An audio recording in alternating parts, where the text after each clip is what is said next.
Hey guys, imagine waking up before the sun even bothers to show its face, stumbling out into a field that smells like 1,000 unwashed armpits mixed with rotting cabbage, and realizing that your entire day involves arguing with an ox that has worse attitude problems than your boss. That's the life of a medieval farmer. Your hands would be so covered in calluses and cracked skin that picking up a phone would feel like holding a cheese grater against your palm. And the best part? There's no weekend, no holiday, no sick days. Just you, a wooden plough, and the constant companionship of mud in places mud should never reach. If you're enjoying this already, smash that like button and subscribe so you don't miss out on more historical misery. I'm genuinely curious to know where you're all watching from, so drop a comment telling me where you're watching from and what time it is right now. Seriously, I love hearing from you all. So let's step into the world of a medieval farmer and find out exactly why you wouldn't last a single day doing what they did. Your day begins somewhere around 4 in the morning when the rooster decides to scream directly into your ear. There's no snooze button, there's no rolling over for 5 more minutes. The moment that bird starts its racket, you're expected to get up, because daylight is expensive and you can't afford to waste it. The problem is that you've been sleeping on a mattress stuffed with straw that's been slowly decomposing under you for the past 6 months. It's lumpy, scratchy, and probably home to more fleas than a dog kennel. You've woken up with itchy red welts all over your legs and back, and the temptation to scratch them is overwhelming. But your fingernails are so filthy that touching anything on your body is just asking for trouble. You swing your legs out of bed, and your feet hit the floor, which is just packed dirt. It's cold. It's always cold in the morning. Your toes curl up in protest as you fumble around in the dark, looking for your boots, which are less boots and more like leather bags tied around your feet with string. They've got holes in them. You've been meaning to patch them up for 3 months, but there's never time. And besides, the leather is so stiff and cracked that wearing them feels like strapping firewood to your feet.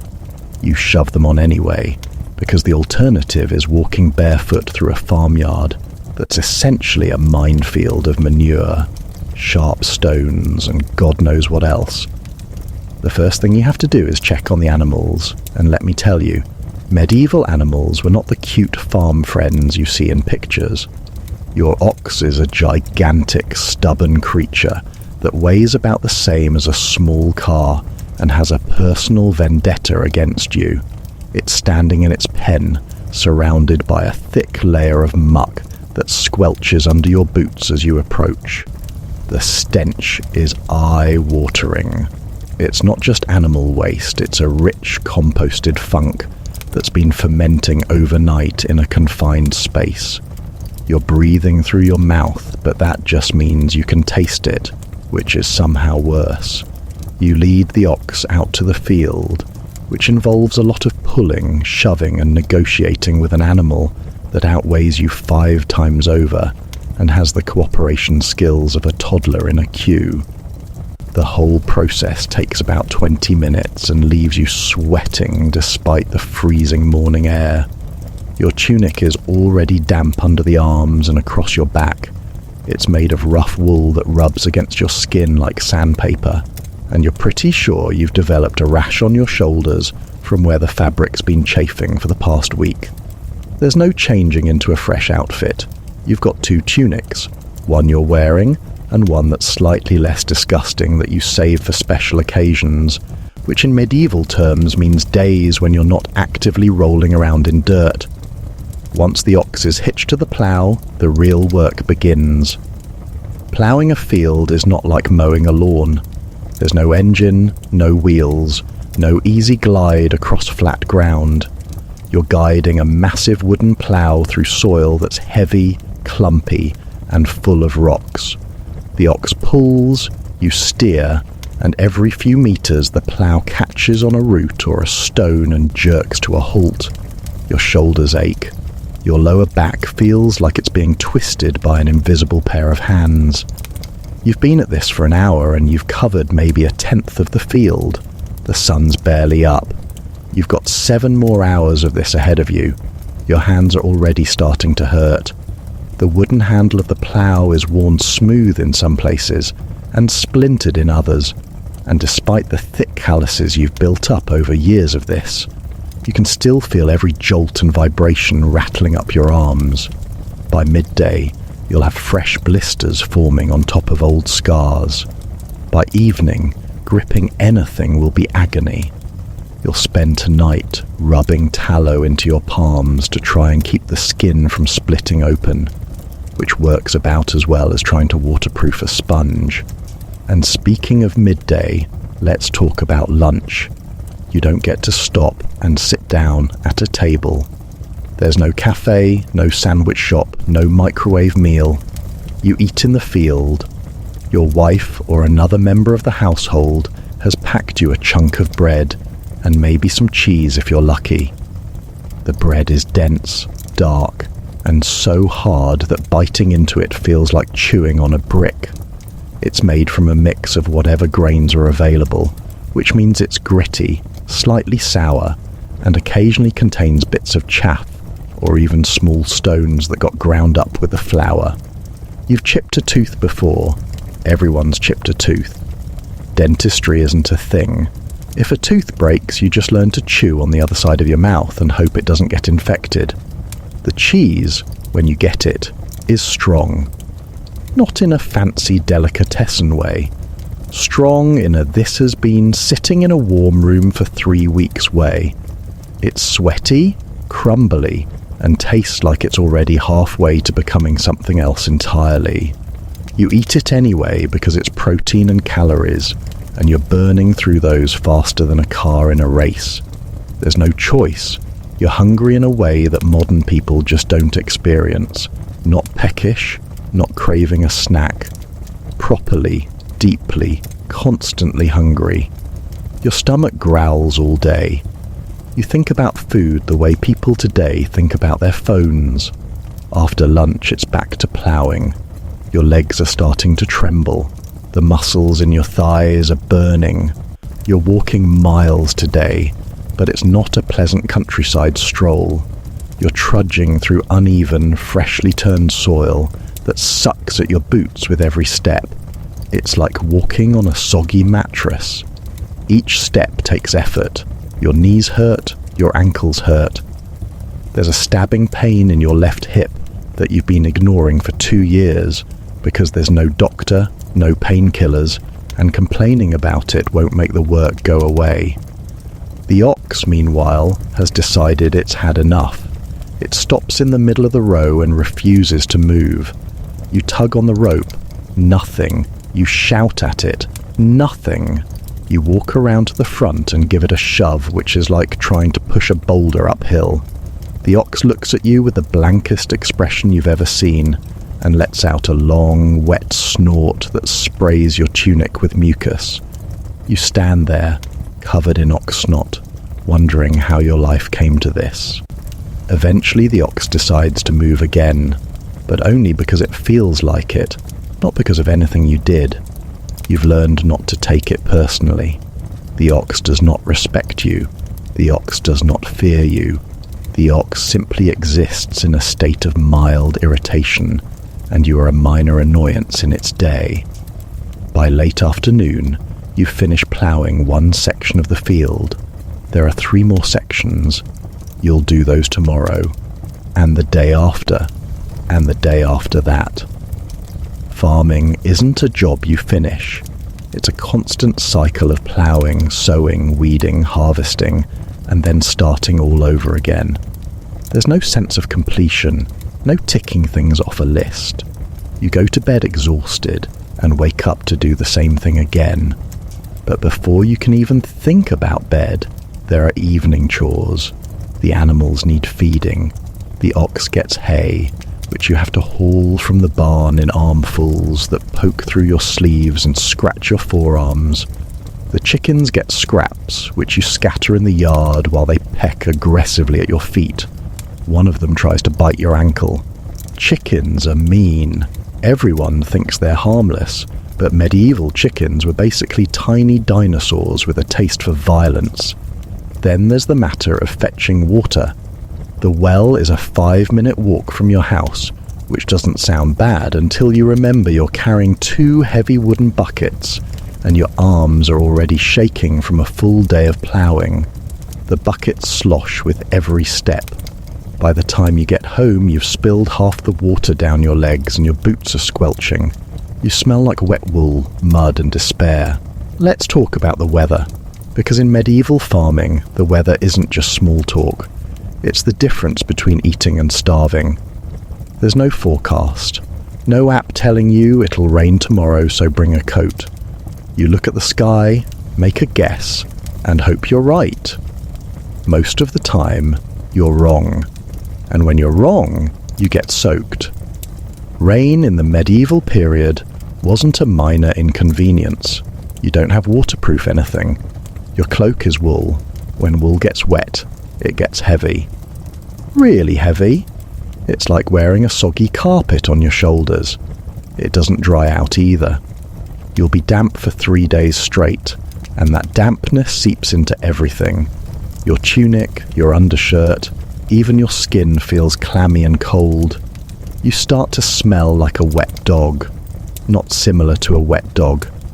Exactly like one. That musty, sour, slightly fungal pong that clings to you no matter what you do. And you still have to work.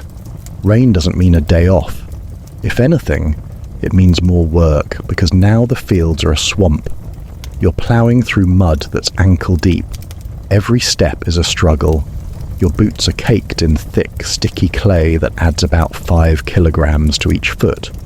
You have to stop every few minutes to scrape it off with a stick, but it just builds up again immediately. Your legs are burning from the effort. You're sweating under your soaking wet clothes, which is a bizarre combination of being cold and overheated at the same time. The ox is not having a good time either. It keeps slipping. Its hooves sink into the mud, and it has to wrench them out with every step. This makes it even more irritable than usual, which you didn't think was possible. At one point it just stops and refuses to move, standing there like a furry statue while rain drips off its enormous head. You're too tired to argue. You just stand there with it, both of you soaked and miserable, waiting for something to change. When the rain finally stops, you'd think things would improve. They don't. Now the sun comes out, and the mud starts to dry into hard, uneven clumps. Walking across the field becomes like hiking over a frozen ocean of dirt waves. You twist your ankle twice in one afternoon. Your feet ache. And the smell. Oh, the smell. Wet earth, manure, and stagnant water all baking in the sun. It's the kind of stench that gets into your nose and stays there. You'll smell it even when you're indoors, even when you're trying to sleep. But let's say it's not raining. Let's say it's summer and the sun's out. That's good, right? Wrong. The sun is brutal. There's no shade in the middle of a field, no hat with a brim. You've got a cloth wrapped around your head to keep the sweat out of your eyes, but it's already soaked through. Sweat is pouring down your face, your neck, your back. It stings when it gets in your eyes. Your tunic is stuck to your skin. You can feel the fabric chafing with every movement, and you can't just take a break and sit in the shade, because there is no shade. The nearest tree is a 10-minute walk away, and if you stop working every time you feel uncomfortable, you'll never get anything done. So you keep going. Your head starts to pound, you feel dizzy, your mouth is dry. Water is back at the house, which might as well be on another planet. By midday, the heat is unbearable. You're moving slower. Everything feels like it's happening underwater. Your hands are shaking. You sit down for 5 minutes and immediately feel like you're going to pass out. This is heat stroke territory, but you don't have a name for it. You just know you feel dreadful and there's nothing to do about it except drink some water and keep going. Then there's winter. Oh, winter. Forget everything you think you know about being cold. Central heating doesn't exist. Double glazing doesn't exist. Insulated walls don't exist. Your house is made of wood and mud, and the wind cuts through the gaps like knives. You wake up and you can see your breath indoors. The water in the bucket has a layer of ice on top. Your fingers are so cold they've gone numb, and putting on your boots is a nightmare because your hands won't cooperate. Outside, the fields are frozen solid. The ground is hard as stone. You can't plough, you can't plant, but you still have to work because the animals need feeding and the firewood won't chop itself. Swinging an axe when you can't feel your fingers is a great way to lose a finger, so you have to warm your hands by breathing on them every few minutes. It doesn't really help. You just end up with damp hands, which makes them even colder. Your nose runs constantly, not a polite little sniffle, a full, streaming, unstoppable flow that you have to wipe on your sleeve because handkerchiefs aren't a thing for regular people. Your sleeve is soon crusty and disgusting, but so is everyone else's, so no one mentions it. Your lips are cracked and bleeding. Your cheeks are raw from the wind. You look like you've been in a fight with a cheese grater. And the hunger. Winter hunger is different. You're burning calories just to stay warm, but there's less food because nothing's growing, and your stores from the harvest are running low. Every meal is smaller than the last. You go to bed hungry. You wake up hungry. Your stomach cramps. You feel weak. Your body starts eating its own muscle just to keep going. By the end of winter, you've lost weight you couldn't afford to lose, and you look gaunt and hollow. But let's get back to the daily grind. Once you've dealt with ploughing, you've got sowing. This means walking up and down the field scattering seeds by hand. It sounds peaceful. It's not. You're carrying a heavy sack of grain slung over your shoulder. It digs into your collarbone. Your arm gets tired from reaching into the sack, grabbing a handful of seeds and throwing them in a wide arc. You have to do this for hours. Your shoulder burns, your wrist aches, and you have to concentrate because if you scatter the seeds too thick in one spot and too thin in another, your crop will grow unevenly and you'll have wasted time and resources. Birds are your enemy. Crows, pigeons, any bird with a beak and an appetite. They follow you around the field like you're handing out free meals. You scatter seeds, they swoop down and eat them. You shout and wave your arms. They fly up, wait 5 seconds, and come back. It's maddening. Some farmers use scarecrows, but medieval scarecrows are just sticks with rags tied to them. The birds figure out pretty quickly that they're not a threat. You spend half the day chasing birds. Once the seeds are in the ground, you'd think you could relax. Nope. Now you've got weeding. Weeds grow faster than crops. They're everywhere. You have to get down on your hands and knees and pull them out one by one. Your back screams in protest. Your knees press into the hard ground. There are stones digging into your kneecaps. Your fingernails are packed with dirt.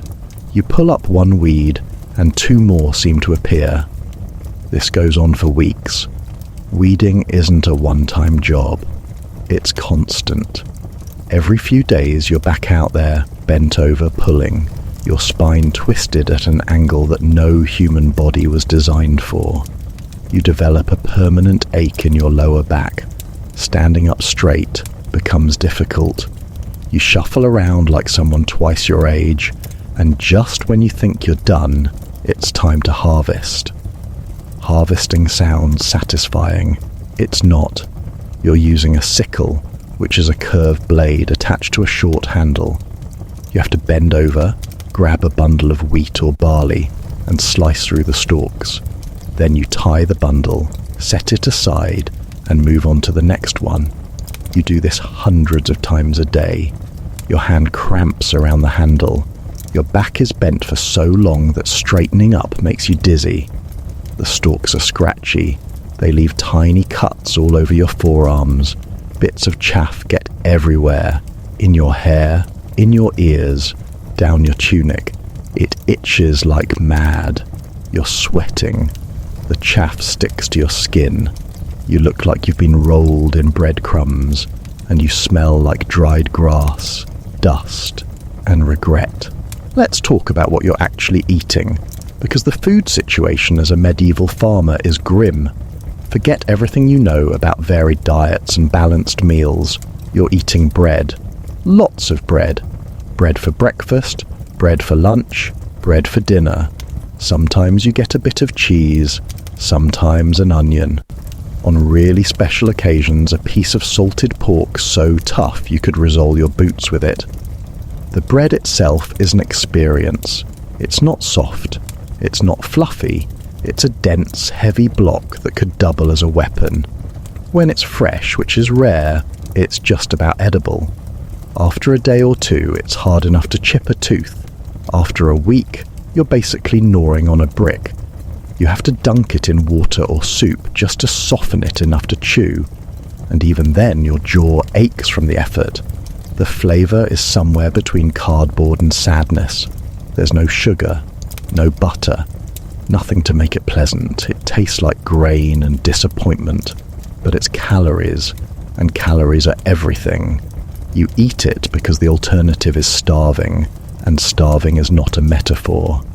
It's a real threat that hangs over you every single day.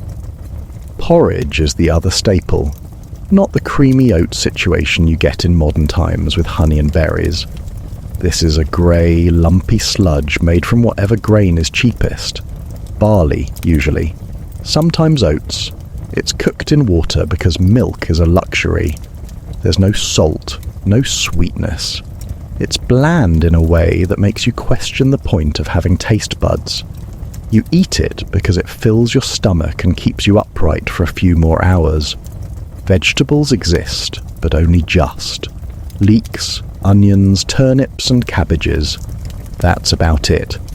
They're boiled into submission until they're soft, musty and devoid of any joy. Turnips are especially miserable. They're woody, bitter, and smell faintly of old socks when they're cooking. You eat them anyway because, again, calories. Your body doesn't care if the food tastes good, it just wants fuel. Cabbage is even worse. It's tough and stringy, and boiling it fills the house with a thick, sulphurous fog that makes your eyes water. The smell clings to everything, your clothes, your hair, the walls. Days after eating cabbage, you can still smell it, and the effect it has on your stomach is legendary. Let's just say that enclosed spaces become very uncomfortable for everyone involved. There's no privacy in a medieval house. Everyone knows what everyone else ate. Meat is a fantasy. Unless it's a major feast day, you're not seeing meat. Maybe once a month you get a bit of bacon or some salted fish and you treat it like gold. You chew it slowly, trying to make it last. The bacon is so salty it makes your mouth pucker. The fish is dried to the point where it's basically edible cardboard. You have to soak it in water for hours just to make it chewable, and even then it's tough, stringy, and tastes overwhelmingly of salt and regret. When you do get fresh meat, it's usually because an animal died and you had no choice but to eat it before it's spoiled. There's no refrigeration. Meat goes bad fast. You cook it immediately and eat as much as you can, even though your stomach isn't used to it, and you'll spend the next day feeling bloated and uncomfortable. The rest gets salted or smoked, which helps it last longer, but also makes it taste like you're chewing on a leather strap soaked in seawater. Eggs are a rare treat. Your chickens don't lay constantly. They're seasonal, moody, and often too busy being aggressive to bother producing eggs. When you do find one, it's cause for celebration. You boil it or fry it in a pan with a tiny scraping of lard. It's gone in 3 bites. You wish you had another. Dairy is complicated. You might have a cow or a goat, which means milk, but that milk doesn't last. It goes sour within a day, especially in warm weather, so you turn it into cheese or butter as fast as possible. The cheese is crumbly, strong, and sometimes has a texture like damp chalk. It tastes sharp and tangy in a way that's more challenging than enjoyable. The butter is rancid half the time because storing it is nearly impossible. You spread it on your bread anyway because it's fat, and fat is energy. Ale is your main drink, not because you're living it up, but because the water isn't safe. Wells get contaminated. Rivers are full of things you don't want to think about. Ale is weak, murky, and tastes like wet bread, which makes sense because it's basically liquid bread. You drink it warm. There's no refrigeration, remember. Warm, flat, slightly sour ale. All day, every day. It's not refreshing, it's just wet. Let's talk about cooking, because that's a whole nightmare on its own. You don't have a stove, you have a fire. An open fire in the middle of the room with a pot hanging over it. The smoke is supposed to go up through a hole in the roof. It doesn't. Most of it stays inside, filling the house with a thick, choking haze. Your eyes sting. Your throat burns. You're constantly coughing. Everything you own smells like smoke. Your hair, your clothes, your skin. You've stopped noticing, but visitors definitely notice. The pot is cast iron, heavy, and covered in soot. It never gets properly cleaned because there's no soap. You just rinse it out with water and hope for the best. Every meal tastes faintly of the last meal, which is fine, because they're all basically the same anyway. You throw in some grain, some water, maybe a vegetable if you're lucky, and let it boil for hours. Cooking isn't an art. It's a process of making things soft enough to swallow. Flies are everywhere in the summer. They land on your food.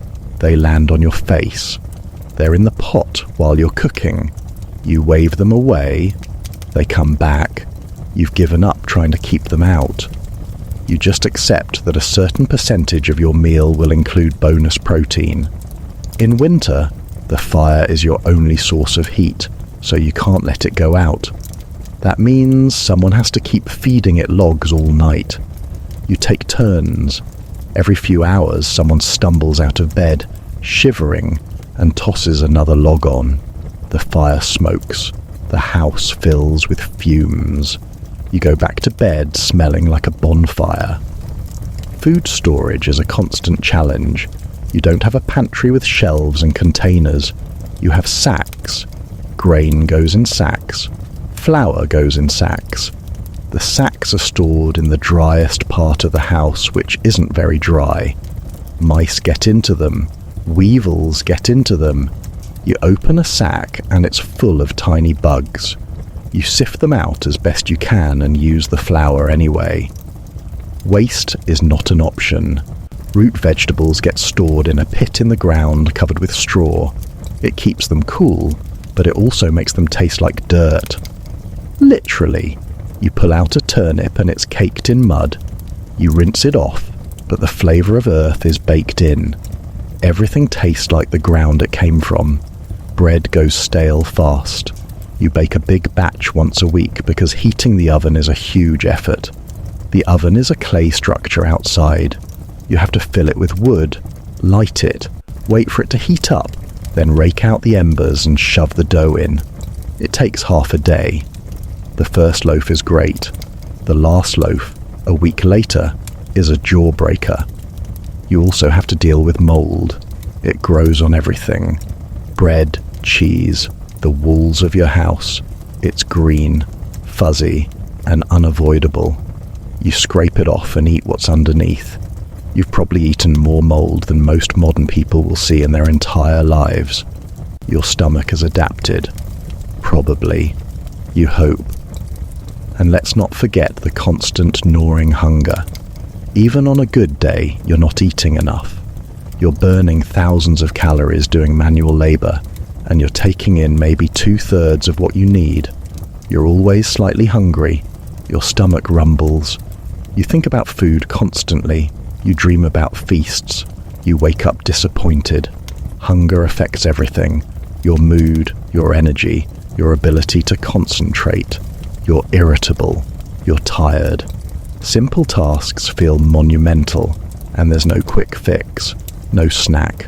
No vending machine. No popping to the shop for a sandwich. You just endure it until the next meal, which will be more bread. Now let's talk about your living situation, because your home as a medieval farmer is not the cosy cottage you see in paintings.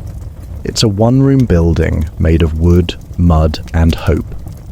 The walls are wattle and daub, which is a fancy way of saying sticks woven together and covered in a mix of mud, straw, and animal dung. Yes, dung. It's part of the construction material. Your house is partially made of dried manure, and you can smell it, especially when it rains and everything gets damp. The roof is thatch, thick bundles of straw layered on top of each other. It keeps most of the rain out. Most. When it's really pouring, you get drips. You learn where the leaks are and put buckets under them. The sound of water plinking into a wooden bucket becomes part of the background noise of your life. The thatch also provides excellent housing for mice, rats, birds, and insects. You share your home with more creatures than you can count. The floor is just dirt. Packed earth that's been walked on so many times it's almost hard. Almost. When it rains, moisture seeps up from below, and the floor becomes damp and slightly sticky. In summer, it's dusty. You sweep it, but that just moves the dust around. There's no winning. Your feet are always dirty. Everyone's feet are always dirty. There are no separate rooms. The whole family lives in one space. Sleeping, cooking, eating, everything happens in the same room. Privacy does not exist. You hear everything. You see everything. When someone's stomach is upset from too much cabbage, everyone knows about it. When someone snores, everyone suffers. You learn to ignore things. You have to. There's no other option. The furniture is minimal. A wooden table, a couple of benches, a chest for storing clothes and valuables, though you don't have many of either. The bed is a raised platform with a straw mattress. That's it. No chairs, no shelves, no decorations. Everything is functional and worn. Lighting is a nightmare. Once the sun goes down, you're in near darkness. Candles are expensive. You might have one or two for emergencies, but you're not wasting them on everyday life. The fire provides some light, but it's dim and flickering. You can barely see your hand in front of your face. Most people just go to bed when it gets dark because there's nothing else to do. The fire is the heart of the home, and it's a constant source of problems. It's always smoky. The smoke is supposed to escape through a hole in the roof, but most of it just hangs in the air. Your eyes water. Your throat is permanently scratchy. You cough all the time. Visitors from outside the village would find the air inside unbearable, but you've lived with it so long you barely notice. Your sense of smell has adapted, which is probably for the best given everything else. Keeping the fire going is a full-time job. It can't go out. If it goes out, you have to restart it, which is a monumental pain involving a flint, steel, and a lot of patience. So someone has to keep adding wood.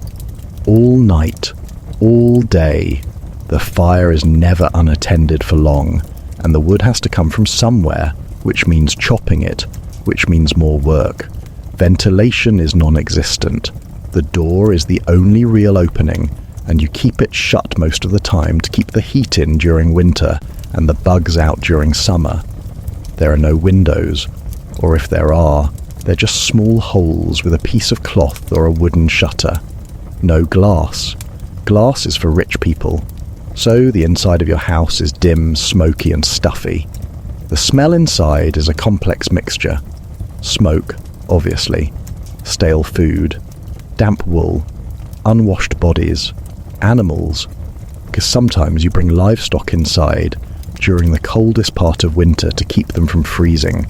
The chickens might roost in the rafters. A goat might be tethered in the corner. The ox is too big, but smaller animals are fair game. They add their own contributions to the aromatic tapestry of your home. Let's talk about sleeping arrangements.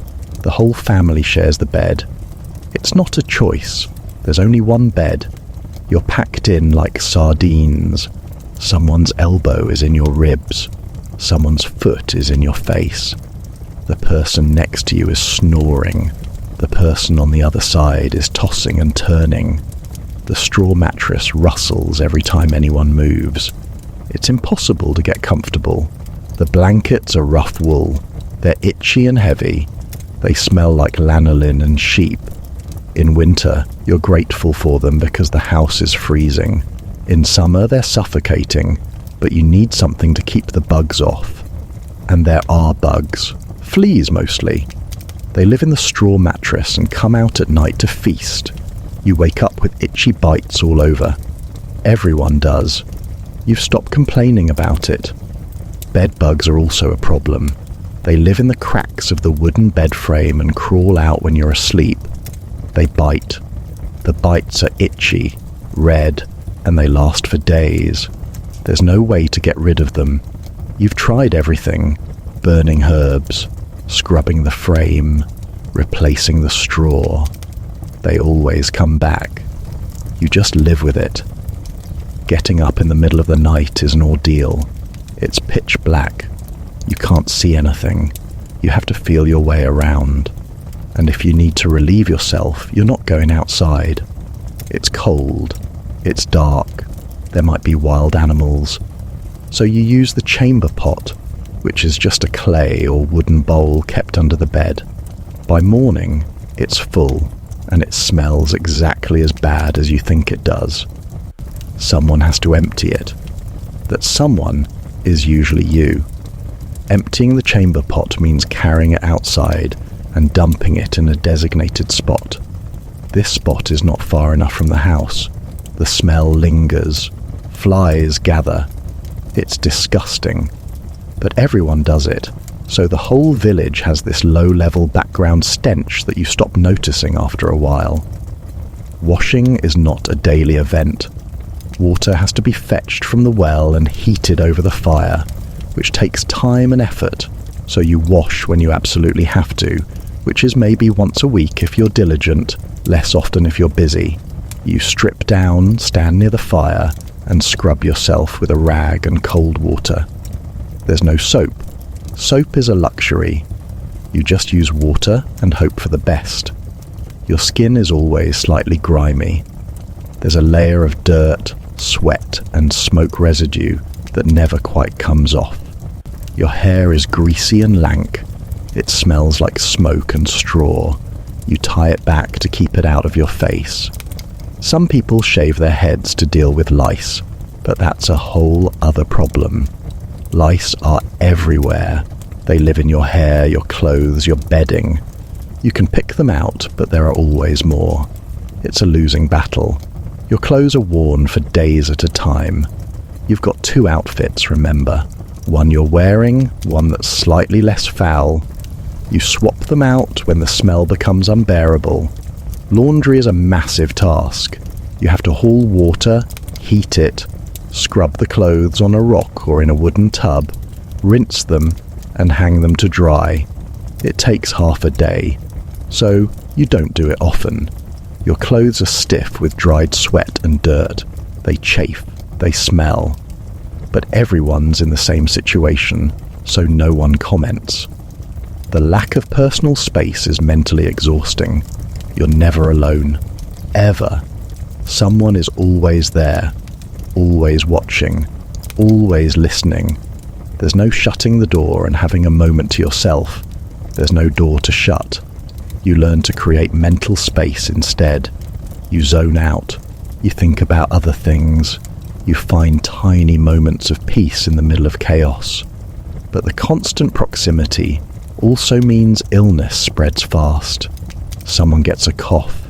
Everyone gets a cough. Someone has a stomach bug. Good luck to everyone. You're sharing air, sharing space, sharing everything. Quarantine is not a concept. You just hope your body is strong enough to fight off whatever's going around. Let's talk about your social life, or rather, your complete lack of free time to have one. You don't have weekends. You don't have holidays in the modern sense. There are holy days, sure, which are technically days off, but they're few and far between, and even on those days, the animals still need feeding and the chores don't stop. You might get to attend a service, stand around in the village for a bit, and then it's back to work. Your entire social circle is the same 20 or 30 people you've known your entire life. The village is small. Everyone knows everyone. Everyone knows everyone's business. There are no secrets. If you have an argument with someone, the whole village knows about it by evening. If you do something embarrassing, you'll be hearing about it for the next 10 years. Entertainment is basic. On rare occasions, there might be a travelling performer, a musician or a storyteller who passes through and performs in exchange for food and a place to sleep. The whole village gathers. It's a big event. You stand there, packed in with everyone else, watching someone play a lute or recite a tale you've heard 5 times before, and you're thrilled. This is the most exciting thing that's happened in months. Most evenings, entertainment is sitting by the fire and talking. That's it. Someone tells a story. Someone else complains about their ox. You all agree that farming is hard and the weather is terrible. Then you go to bed. This is your social life. There are no games on your phone, no films, no books because most people can't read. Just conversation, and even that gets repetitive when you're talking to the same people every single night. There are communal tasks that double as social time. Harvest is a group effort. Everyone in the village works together to bring in the crops before the weather turns. It's exhausting, but at least you're suffering together. There's a sense of camaraderie. You help your neighbour because next week they'll help you. It's not optional, it's survival. Threshing and winnowing are also communal. You gather in someone's barn and work together, beating the grain and tossing it into the air. It's hard work, but at least there's company. People chat. They sing work songs to keep the rhythm. The songs are simple, repetitive, and slightly depressing, but they help pass the time. You're all covered in dust and chaff, coughing and sweating, but at least you're doing it together. Weddings and funerals are major social events. A wedding means a feast. There's actual food. Someone slaughtered a pig. There's ale and not just the dregs. It's as close to a party as you're going to get. Everyone dresses in their least dirty clothes. There's music. There's dancing. People get drunk and do stupid things. You wake up the next morning with a headache and a vague sense of regret, but also a memory of having actually enjoyed yourself for a few hours. Funerals are somber, but also a chance to gather. Everyone attends. You stand around, pay your respects, and then there's usually a meal after. It's not a celebration, but it's a break from routine. Death is common enough that funerals are regular occurrences. People die from things that are easily treatable now. An infected cut, a bad cough that won't go away, a fall from a ladder. You attend the funeral, reflect on mortality for a moment, and then get back to work because the crops won't harvest themselves. The church is the centre of village life. The local priest is one of the few people who can read and write.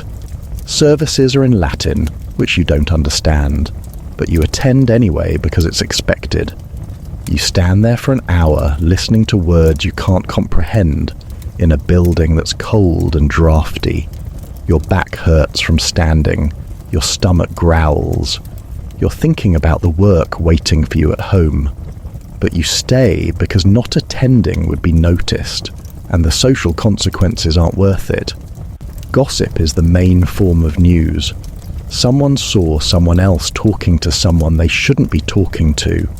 Someone's cow died. Someone's daughter is getting married. This is the stuff you hear about. National events, wars happening in other parts of the country. You might hear about them months later, fourth hand, and by then the details are so garbled it's anyone's guess what actually happened. You have no idea what's happening beyond a 10-mile radius. The world outside your village is a mystery. You've maybe travelled to the nearest market town a few times in your life. That's the extent of your geographical knowledge. Everything else is rumour and imagination. Markets are exciting. Once a week or once a month, depending on the size of the nearest town, there's a market. You walk there, which takes a couple of hours. You bring whatever surplus you have, eggs, a bit of grain, maybe some vegetables, and you trade or sell them. The market is loud, crowded and smelly. There are animals everywhere, pigs, chickens, goats. The smell is intense. Manure, unwashed bodies, rotting vegetables that didn't sell last week. It's overwhelming, but it's also thrilling because there are things you don't have. A merchant might have salt, someone might be selling cloth. There's a blacksmith with tools. You can't afford most of it, but you look anyway. You haggle over a few eggs. You try to get the best price for your grain. Every transaction is a negotiation. There are no fixed prices. Everything is a debate. You see people from other villages. This is as cosmopolitan as your life gets. You hear different accents, different gossip. Someone's lord raised the taxes. Someone else had a great harvest. You file this information away. It's the closest thing to news you have. Then you walk home, tired and footsore, carrying whatever you managed to trade for. Maybe a bit of salt, maybe a new knife if you were lucky. You feel like you've had an adventure. You'll talk about it for days. Festivals are another highlight. Harvest Festival is the big one. The crops are in. There's a sense of relief. The village gathers. There's more food than usual. There's dancing. There's ale. People let loose. It's chaotic and sweaty and loud. You dance in circles, holding hands with your neighbours, stomping your feet to a drum beat. Your feet hurt. Your head spins. You don't care. This is fun. Actual fun. But the next morning, it's back to normal. The festival is over. The food is gone. You're back to bread and porridge. The brief moment of joy fades into memory, and you're left with the reality of daily life. Your relationship with your neighbours is complicated. You depend on them. You work together. You help each other. But you also resent them. They borrowed a tool and didn't return it. Their ox trampled your field. Their kid threw a rock at your chicken. Small grievances build up. There's tension, but you can't afford to have a falling out because you'll need them next time there's a big job. So you smile, you nod, you say everything's fine, and you file away your irritation for later. Everyone does this. The village runs on a network of unspoken agreements and barely suppressed annoyances. Arguments do happen. They're loud and public. Someone finally snaps over a property line or a debt. Voices are raised. Insults are thrown. Everyone gathers to watch. It's the most dramatic thing that's happened in weeks. Eventually someone steps in to mediate. The matter is settled, grudgingly. Life goes on, but no one forgets. Feuds can simmer for years. Romance is not the sweeping, passionate thing you see in stories. It's practical. You marry someone from the village or a nearby village. Often, it's arranged. Your families agree it's a good match. You get to know each other, sort of. You work together. You share a life. Love might develop over time, or it might not. Either way, you're stuck together. Divorce is not an option. Courting is awkward. You steal moments at communal events. A conversation at the well. A glance during a festival. If you're lucky, a walk together under supervision. Everything is public. There's no privacy. Everyone's watching. Everyone has an opinion. Let's talk about the sheer physical toll this life takes on your body. By the time you're 30, you feel 50. By the time you're 40, if you even make it that far, you're a walking collection of aches, pains, and old injuries that never healed properly. Your back is the first casualty. Years of bending over to plough, weed, and harvest leave you with chronic pain that never goes away. It's a deep, grinding ache that sits in your lower spine. Some days it's manageable. Other days, getting out of bed feels like being stabbed. You move stiffly, like an old door with rusty hinges. Straightening up completely is difficult. You're permanently slightly hunched.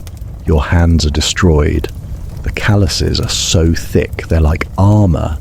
Your palms are rough and cracked. Your knuckles are swollen. You've broken fingers before, caught in ropes, crushed by falling tools, bent back the wrong way while wrestling with an animal. They healed crooked because there was no one to set them properly. Now they don't bend quite right. Gripping things is harder. Fine motor control is gone. Your hands are functional tools, but they're not pretty. Your knees are a disaster. All that kneeling to weed, all those hours crouched in fields, all the uneven ground you've walked across. They creak when you stand up. They ache when it rains. Sometimes they swell up for no apparent reason. You've learned to ignore it. What else can you do? There's no treatment, no rest. You just keep going. Your shoulders are chronically tight, swinging a scythe, carrying heavy loads, pulling a plough alongside the ox when it's being particularly stubborn. The muscles are knotted and hard. You can't remember the last time they didn't hurt. Someone occasionally tries to massage them, but their hands aren't strong enough to make a difference. The tension is too deep. Your feet are a horror show. Years of walking barefoot or in terrible boots have left them covered in calluses, scars and deformities.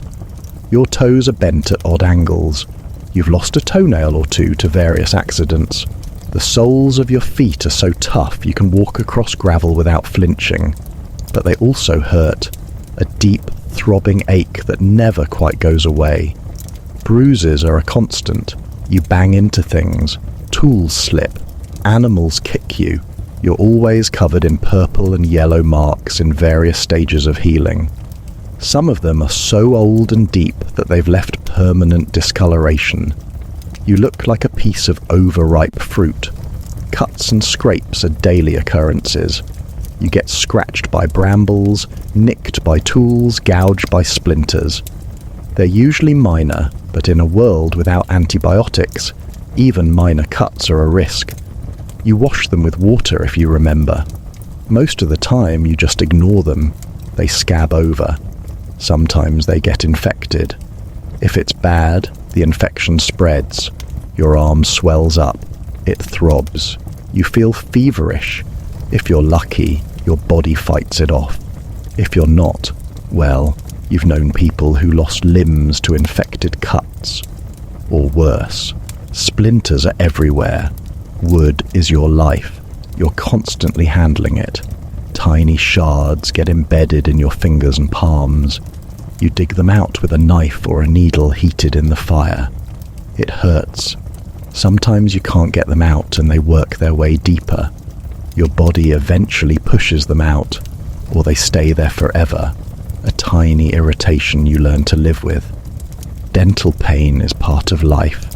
Your teeth are rotting. The grit in the bread wears them down. The lack of any dental care means cavities go untreated. When a tooth starts to hurt, you just endure it. The pain is constant, throbbing, sometimes so bad you can't sleep. Eventually the tooth might fall out on its own, or someone pulls it out with a pair of pliers. No numbing, no anesthesia, just brute force and pain. Your mouth is a graveyard of missing teeth. Your hearing is going. Years of working in the wind, of being around loud animals, of the constant low-level noise at the farm. You have to ask people to repeat themselves. You miss parts of conversations. It's frustrating, but also common. Everyone over 40 is a bit deaf. Your eyesight isn't great either. The constant squinting into the sun, the smoke-filled house, the dim lighting. By middle age, you're having trouble seeing fine details. There are no glasses for people like you, so you just manage. You get closer to things. You ask for help. You adapt. Your lungs are a mess. All that smoke inhalation, The dust from threshing, the mold spores, you have a chronic cough. It's worse in the morning and in the winter. You cough up thick, discoloured gunk. It's disgusting, but everyone does it. You spit it out and move on. Scars cover your body. A long line down your forearm from when you slipped with a knife. A puckered mark on your shin from a bramble infection. A pale patch on your hand where you burned yourself on a hot pot. Each scar has a story. Most of them involve moments of carelessness when you were too tired to be careful. Hernias are common. Lifting heavy things with poor technique for years will do that. You feel a bulge in your abdomen. It aches. It gets worse when you strain. There's no surgery to fix it. You just try not to lift things that are too heavy, which is impossible when your job involves lifting heavy things all day. So you live with it. You press on it sometimes, trying to push it back in. It doesn't really work. Joint pain flares up with the weather. You can predict rain by the aching in your knees and elbows. It's uncanny. When a storm's coming, you feel it in your bones. Everything stiffens up. Movement becomes even more painful than usual. You hobble around like you're ancient. Muscle strains are frequent. You pull something in your back. You tweak your shoulder. You overextend your leg and feel something tear. There's no physiotherapy, no ice packs. You just rest it as much as you can, which isn't much, and hope it heals. Sometimes it does, sometimes it doesn't, and you're left with a permanent weakness. Your posture is terrible. Years of manual labour have left you stooped and uneven. One shoulder is higher than the other from always carrying loads on the same side. Your spine has a twist in it. You can't stand up straight even if you try. This affects everything. Your balance is off. You tire more easily. Everything hurts more. Skin problems are constant. Rashes from plants. Fungal infections from damp clothes. Sores that won't heal. Your skin is dry, cracked and leathery from sun and wind exposure. You've got permanent patches of rough, scaly skin on your elbows and knees. Itching is part of life. You scratch without thinking. Sometimes you scratch too hard and make it worse. Varicose veins bulge on your legs. They ache. They throb. Standing for long periods makes them worse, but you're on your feet all day. You've tried wrapping them with cloth. It helps a little. Not much. Your immune system is constantly battling something. You're always slightly ill. A runny nose, a sore throat, a persistent cough. You never feel completely healthy. There's always something. You just push through it, because stopping isn't an option. Fatigue is bone deep. You're not just tired. You're exhausted in a way that sleep doesn't fix. You wake up tired. You go to bed tired. The exhaustion is cumulative. Years of insufficient food and excessive labour have worn you down to a nub. Headaches are frequent, from dehydration, from hunger, from the smoke, from stress. Your head pounds. Your vision blurs. You press your fingers against your temples and try to keep working. There's no aspirin, no lying down in a dark room. You just endure it. Your digestive system is unpredictable. The poor diet means you're either constipated or the opposite. Your stomach cramps. You feel bloated. You're uncomfortable most of the time. The cabbage doesn't help. The hard bread doesn't help. Nothing helps. Let's talk about hygiene, or rather, the complete absence of it. You think you know what dirty is. You don't. Medieval dirty is a different level. It's not just a bit grubby. It's layers of grime built up over weeks, combined with smells that could knock out a horse. Bathing is rare, really rare. Water has to be fetched, heated and used sparingly.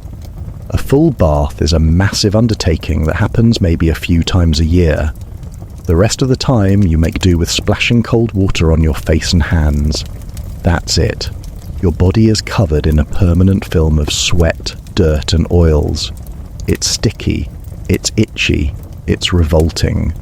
When you do bathe, it's an event. You fill a wooden tub with water that's been heated over the fire. This takes hours. By the time it's ready, the water is lukewarm at best. You strip down and climb in. The water immediately turns grey. You scrub with a rough cloth. There's no soap, remember. Just water and elbow grease. You get most of the surface dirt off, but the grime that's worked into your skin stays there. You climb out feeling slightly cleaner, but not much. The water doesn't get wasted. The whole family uses the same tub, one after another. By the time the last person gets in, the water is cold, murky, and has a visible scum on top. It's disgusting, but water is too precious to waste. You hold your breath and dunk yourself. Better than nothing. Barely. Your hair is a disaster. It's greasy, matted, and full of bits of straw and dirt. Washing it is difficult because you don't have shampoo. You just douse it with water and try to comb through it with your fingers. It doesn't really work. Your hair is dull, lifeless, and smells like old smoke. You keep it tied back or covered with a cloth to keep it out of your face and to hide the state it's in. Lice are inevitable. They live in your hair, your eyebrows, even your beard if you have one. You can feel them crawling. It's maddening. You pick them out when you have time, which is never. Someone might help you, sitting behind you and going through your hair strand by strand, crushing the lice between their fingernails. But it's a losing battle. For every one you kill, there are 10 more. Your clothes don't get washed often. Laundry is brutal work. You have to haul water, heat it, scrub the clothes by hand, rinse them, and hang them to dry. It takes half a day and leaves your hands raw, so you only do it when absolutely necessary. Your tunic is stiff with dried sweat. It's discolored. The armpits are crusty. The hem is caked in mud. It reeks. The smell of your own body becomes normal. You stop noticing it, but other people do. When you're working in close quarters, the stench is overwhelming. Sweat, unwashed skin, stale clothes, bad breath. It's a thick, cloying funk that hangs in the air. Everyone smells. You all just pretend not to notice. Armpits are a biological hazard. No deodorant, no antiperspirant, just natural body odour amplified by hard physical labour. Your armpits are damp and musty. The smell is sharp and sour. You've stopped lifting your arms unless necessary. When you do, people near you subtly step back. Feet are even worse. Your boots trap moisture and heat. Your feet stew in their own sweat all day. When you take your boots off at night, the smell is eye-watering. It's a thick, cheesy reek that fills the room. Your feet are wrinkled and pale from being damp all day. The skin between your toes is cracked and peeling. Fungal infections are constant. Your feet itch. You scratch them, which makes it worse. Your breath is a nightmare. No toothbrush, no toothpaste, no mouthwash. Just rotting food particles stuck between your teeth and decaying gums. Your breath smells like something died in your mouth. Which, in a way, it did. Conversations are conducted at arm's length. No one wants to be too close. Morning breath lasts all day. Personal grooming is minimal. Men might shave occasionally with a dull blade and no mirror. It's more scraping than shaving. You end up with nicks and cuts. The blade pulls at your whiskers. It's painful and ineffective. Most men just let their beards grow, which means facial hair full of food crumbs and general grime. Women fare no better. No makeup, no skincare. Just weathered, sun-damaged skin. Hands are rough and calloused. Nails are broken and dirty. There's no time or resources for anything resembling beauty routines. You just try to keep the worst of the dirt off and call it a day. The privy situation is medieval in every sense. There's no plumbing, no toilet paper, just a hole in the ground some distance from the house. You squat over it and do your business. For cleaning, you use leaves, moss, or a communal rag. Yes, communal. Everyone uses the same rag. It's washed occasionally, not often enough. The privy smells exactly as bad as you imagine. In summer, the stench is overpowering. Flies swarm around it. You hold your breath, do what you need to do, and get out as fast as possible. In winter, it's freezing. You're exposing sensitive parts to icy wind. You're in and out even faster, but for different reasons. There's no concept of hand washing after. You might rinse your hands in a bucket if you remember. Most of the time, you just wipe them on your tunic and move on. Germs aren't a concept anyone understands. You just accept that getting sick is part of life, and don't connect it to hygiene practices. The chamber pot situation at night is grim. It's dark. You're aiming for a small pot. Sometimes you miss. The pot sloshes. The smell is immediate and intense. By morning, it's vile. Emptying it is a deeply unpleasant chore. You try to breathe through your mouth. It doesn't help. You can taste it. Let's talk about women's hygiene during certain times of the month.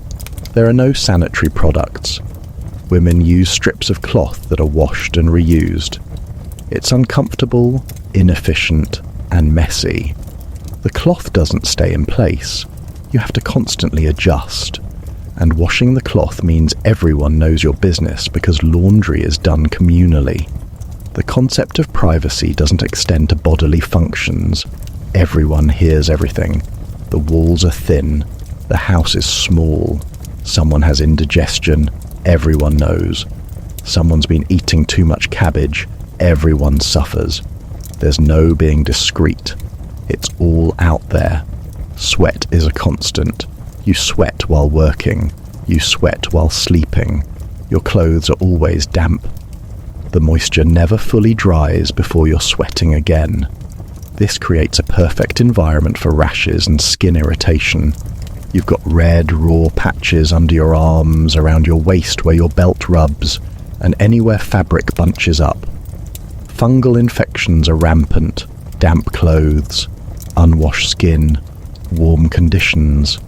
It's ideal for fungus. You've got itchy patches in uncomfortable places. They spread. They won't go away.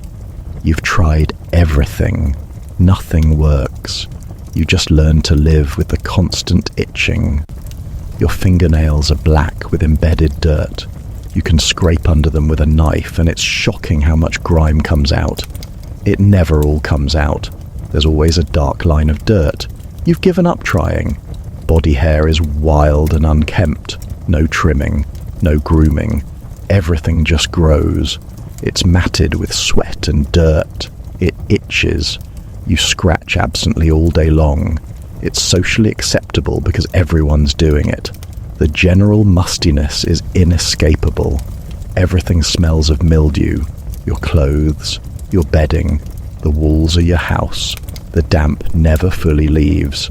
Even on sunny days, there's an underlying dank smell to everything. You're nose blind to it, but it's there, clinging to you like a second skin.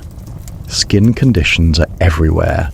Boils, abscesses, mysterious lumps, rashes that come and go, dry, flaky patches, weeping sores. Your body is in a constant state of low-level crisis. You treat nothing. There's nothing to treat it with. You just wait for things to resolve on their own. Sometimes they do, sometimes they don't. Now let's talk about the animals, because working with medieval livestock is nothing like visiting a petting zoo. These animals are not your friends. They're not cute. They're large, smelly, and have minds of their own, and you're stuck with them every single day. The ox is your main work partner, and it's about as cooperative as a boulder with an attitude problem. This animal weighs somewhere around 1,000 kilograms. It's massive, It's strong, and it knows you can't actually make it do anything it doesn't want to do. You can pull on the rope, you can shout, you can plead. The ox will do what it wants when it wants. Training an ox takes months and doesn't always stick. You're trying to communicate with an animal that has the intellectual capacity of a particularly stubborn toddler. It understands basic commands sometimes. Other times it just stares at you like you're speaking a foreign language, which, in a sense, you are. Leading the ox to the field every morning is an exercise in patience. It stops to eat grass. It stops to just stand there. It veers off in the wrong direction. You're tugging on a rope attached to an animal that outweighs you 5 times over. You're not steering it. You're making strong suggestions that it may or may not follow. When the ox decides it's had enough for the day, that's it. Work's over. It plants its feet and refuses to move. You can't force it. You just have to accept that this enormous animal has made a decision, and you're living with it. You unhitch the plough and try again tomorrow. The ox produces waste on a schedule known only to itself. Usually right where you're standing, a massive pile of steaming dung lands with a wet splat. The smell is immediate and intense. It's a thick, organic reek that makes your eyes water. You step around it and keep working. You'll shovel it up later and add it to the manure pile. Nothing goes to waste. Even the waste doesn't go to waste. Then there are the cows. If you're lucky enough to have one, it's a blessing and a curse. The cow gives milk, which is invaluable, but it also requires constant care. It needs feeding. It needs milking twice a day. It needs to be kept in good health, which is difficult when veterinary medicine is a man with a sharp knife and a lot of guesswork. Milking is uncomfortable for everyone involved. You squat on a stool next to the cow, which is already annoyed. You grab the udder and start pulling and squeezing. The cow shifts its weight. It swishes its tail, which is covered in mud and worse, directly into your face. You spit and continue. The cow occasionally kicks. Not hard enough to seriously injure you, but hard enough to knock you off your stool. The milk comes out warm and frothy. It squirts into a wooden bucket. Some of it misses and hits your leg. The cow moos loudly in your ear. Your fingers cramp from the repetitive motion. This takes about 20 minutes per session, twice a day, every day. There are no days off.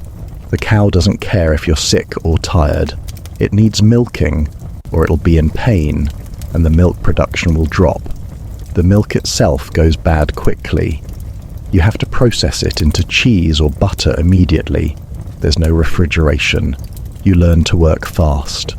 And you learn to spot when milk has turned before you drink it, which is a skill that comes with some unfortunate trial and error. Chickens are tiny demons. They peck, they scratch, they're loud. The rooster crows at absurd hours, not just dawn. 3 in the morning? Sure. 2 in the afternoon? Why not? It's random and maddening. You fantasize about chicken dinner more often than you'd admit. Collecting eggs is an adventure. You reach into the nesting box. Sometimes there's an egg. Sometimes there's a chicken who's extremely angry that you're invading her space. She pecks your hand. Hard. Those beaks are sharp. You've got scars. You grab the egg and retreat, victorious but wounded. Chickens also have a talent for escaping. You patch up the coop. They find a new way out. They wander off. You spend an hour chasing them down. Chickens can move surprisingly fast when they want to. You're running through the village, arms outstretched, trying to herd a bird that weighs 2 kilograms. It's undignified. Children laugh. You pretend not to notice. And the chicken coop smells horrendous. It's a concentrated version of the farmyard smell. Droppings pile up. Old straw gets damp. The ammonia stench burns your nose. You clean it out when it becomes unbearable, which is long after it should have been cleaned. You shovel everything into a wheelbarrow and add it to the manure pile. Your eyes stream. You're coughing. The chickens scream at you the whole time like you're the villain in this scenario. Pigs, if you have them, are both wonderful and terrible. They eat anything. Scraps, vegetable peelings, things you wouldn't feed to anything else. They turn garbage into meat, but they're also loud, aggressive, and filthy. Pigs don't just get dirty, they seek out the muddiest, grossest spot and roll in it with enthusiasm. The pig pen is a swamp of mud and waste. You have to wade through it to feed them. Your boots sink. The smell is indescribable. It's earthy and rotten and sharp all at once. It clings to your clothes. You'll smell like pig for the rest of the day. The pigs themselves are covered in a thick layer of muck. They grunt and squeal and shove each other out of the way to get to the food. And pigs bite. They've got powerful jaws. If you're not careful, they'll grab your hand or your leg. It hurts. You've seen the damage they can do. You're cautious, but they're unpredictable. One moment they're happily eating, the next they're lunging at you because you had the audacity to enter their space. Goats are stubborn in a different way. They climb things they shouldn't. They eat things they shouldn't. You found a goat on your roof. You still don't know how it got there. They're escape artists. You build a fence. They're over it by the next day. They stare at you with those weird rectangular pupils, and you know they're judging you. Milking a goat is even more difficult than milking a cow. Goats don't stand still. They wriggle and kick and make the whole process a wrestling match. You end up with more milk on you than in the bucket. But goat milk and cheese are valuable, so you put up with it. Sheep, if you're dealing with them, are nervous and flighty. They startle at everything. A loud noise sends the whole flock into a panic. They scatter in all directions. You're running after them, shouting, trying to herd them back. It's like trying to organize a group of clouds. Shearing is a nightmare. The sheep doesn't want to be held down. It thrashes and bleats. You're wrestling with a surprisingly strong animal while trying to use sharp shears and not cut its skin. Or your own hand. You end up with wool everywhere, stuck to your clothes, in your hair, and a sheep that looks patchy and offended. The wool itself is greasy and filthy. It's full of dirt, bits of plant matter, and sheep dung. You have to wash it before you can use it. Washing wool is another day-long chore. You soak it, scrub it, rinse it, repeat. Your hands get shriveled and sore. Eventually you have clean wool. Then you have to card it, spin it, and weave it. By the time you have cloth, you've put in weeks of work. That tunic you're wearing, it represents an ungodly amount of labour. All the animals attract flies, clouds of them. They buzz around constantly. They land on you. They land on the animals. They lay eggs in the manure piles. The maggots wriggle and grow. It's a whole ecosystem of disgust. You wave your hand constantly to keep flies off your face. It becomes an automatic gesture. Animal diseases are a constant worry. A sick cow can mean the difference between surviving and starving. You notice something's wrong. The cow isn't eating. It's lethargic. You have no idea what's wrong. There's no vet. You try folk remedies. You say a prayer. Mostly you just hope the animal recovers. Sometimes it does. Sometimes it doesn't. And you've lost a massive investment. Let's talk about injuries and illness, because getting hurt as a medieval farmer isn't a matter of if, it's a matter of when. And when it happens, there's no emergency room, no ambulance, no painkillers, just you, your injury, and the hope that your body can sort itself out before things get worse. Cuts are constant. You're working with sharp tools all day. Scythes, sickles, knives, axes. One moment of distraction, and you've sliced your hand open. It happens fast. 1 second you're fine, the next there's a gash across your palm. It stings like fire. You wrap it in a strip of cloth torn from your already tattered tunic. The cloth isn't clean. Nothing is clean. But it's all you have. The cut throbs for days. You can't stop working, so you're constantly reopening it. Every time you grip a tool, every time you flex your hand, the wound splits a little more. Eventually it scabs over, thick and crusty. The scar will be there forever, joining all the others. Your hands are a roadmap of every stupid mistake you've made. Splinters are worse than they sound. You get a chunk of wood embedded deep in your finger. It's in there good. You try to dig it out with a needle, but you're doing it by firelight, and your hands are shaking from exhaustion. You poke around. It hurts. You might get part of it out. The rest stays buried. Your finger swells up. It gets hot and angry looking. You squeeze it, and some thick yellowish stuff comes out. Eventually the swelling goes down. The splinter works its way out over the next few weeks, or it doesn't, and you've just got a permanent lump. Burns are frequent. You're working around an open fire every single day. You reach across to grab something and your sleeve drags through the flames. The fabric catches. You smell burning before you feel it. Then the pain hits like a hammer. You slap at your arm, putting out the flames. The skin underneath is red and blistered.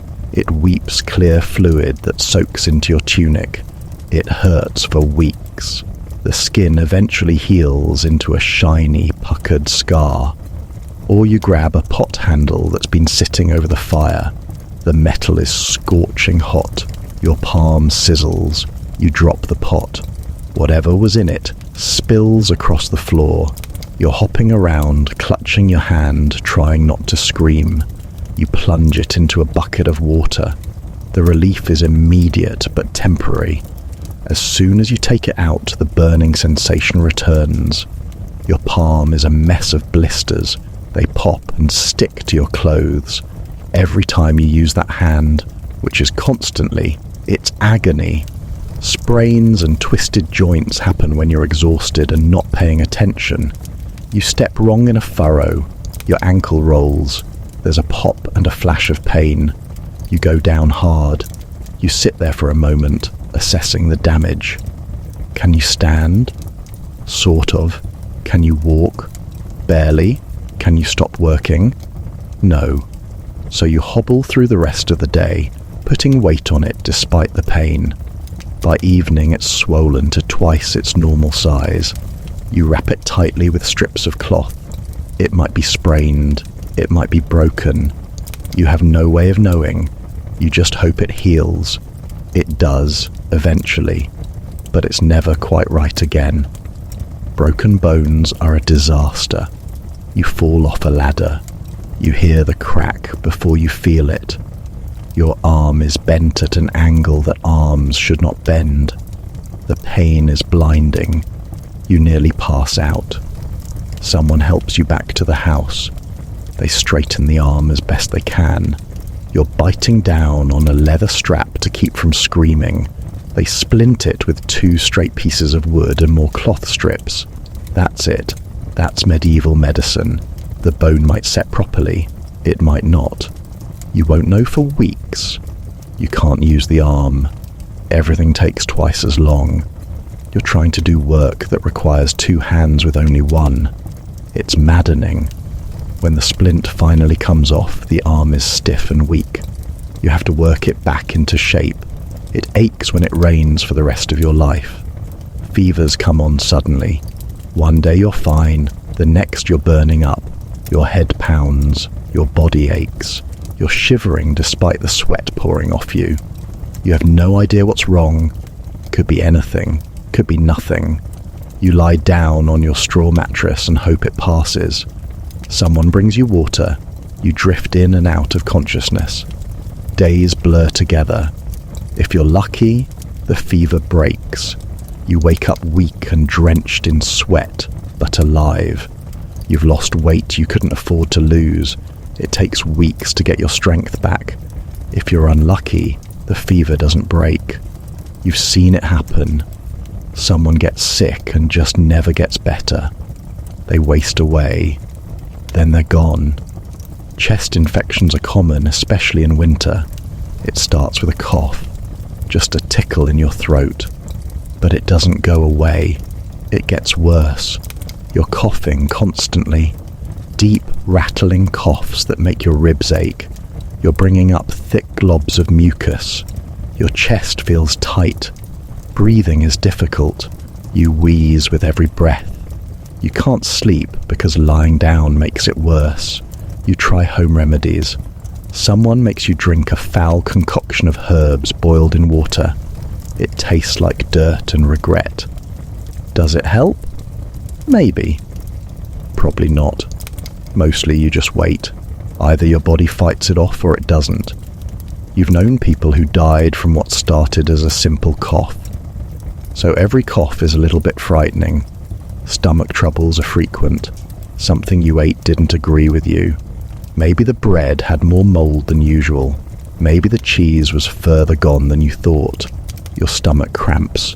You're doubled over in pain. Then comes the urgent need to get to the privy. You barely make it. You're there for a long time. It's miserable. You're weak and shaky when you finally emerge. This can last for days. You can't keep food down. You're just expelling everything from both ends. You lose weight rapidly. You're dehydrated. Your lips are cracked. Your mouth is dry. Someone makes you sip water. That's all you can do. Wait for it to pass and hope you don't die from it.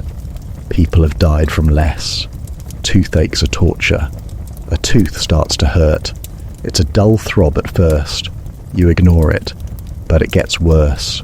Soon, it's a constant, pulsing agony. The whole side of your face hurts. You can't eat. You can't sleep. You're irritable and desperate. Someone suggests pulling it. You're so desperate you agree. They tie a string around the tooth. The other end goes around a door handle. Someone slams the door. The tooth comes out along with a gush of something foul. The relief is immediate. The bleeding takes a while to stop. You stuff cloth in the gap. Your mouth tastes of iron and infection. The socket throbs for days. Eventually it heals, but you're down another tooth. Rashes and skin conditions flare up randomly. You wake up covered in itchy red bumps. Could be bed bugs. Could be fleas. Could be a reaction to something you touched in the field. You scratch until you're raw. The scratching makes it worse, but you can't help it. The rash spreads. You try not to touch it. You fail. Eventually it fades, leaving behind scabs and scars. Eye infections happen when you get dirt or chaff in your eye and rub it with your filthy hands. Your eye swells shut. It's red and crusty. Sticky discharge glues your eyelids together overnight. You have to pry them open in the morning. Your vision is blurry. You rinse it with water. It helps a little. It takes a week to clear up. During that time, you're basically working with one eye. Earaches are brutal. Maybe water got in while you were washing. Maybe it's just an infection. Your ear throbs with a deep, intense pain. It feels like someone's driving a spike through your head. You can't hear properly on that side. Someone suggests putting warm oil in it. You try it. It doesn't really help. You just have to wait it out, which takes days of constant pain. Let's talk about the endless cycle of seasons and how each one brings its own special brand of misery. You don't get to enjoy the changing weather.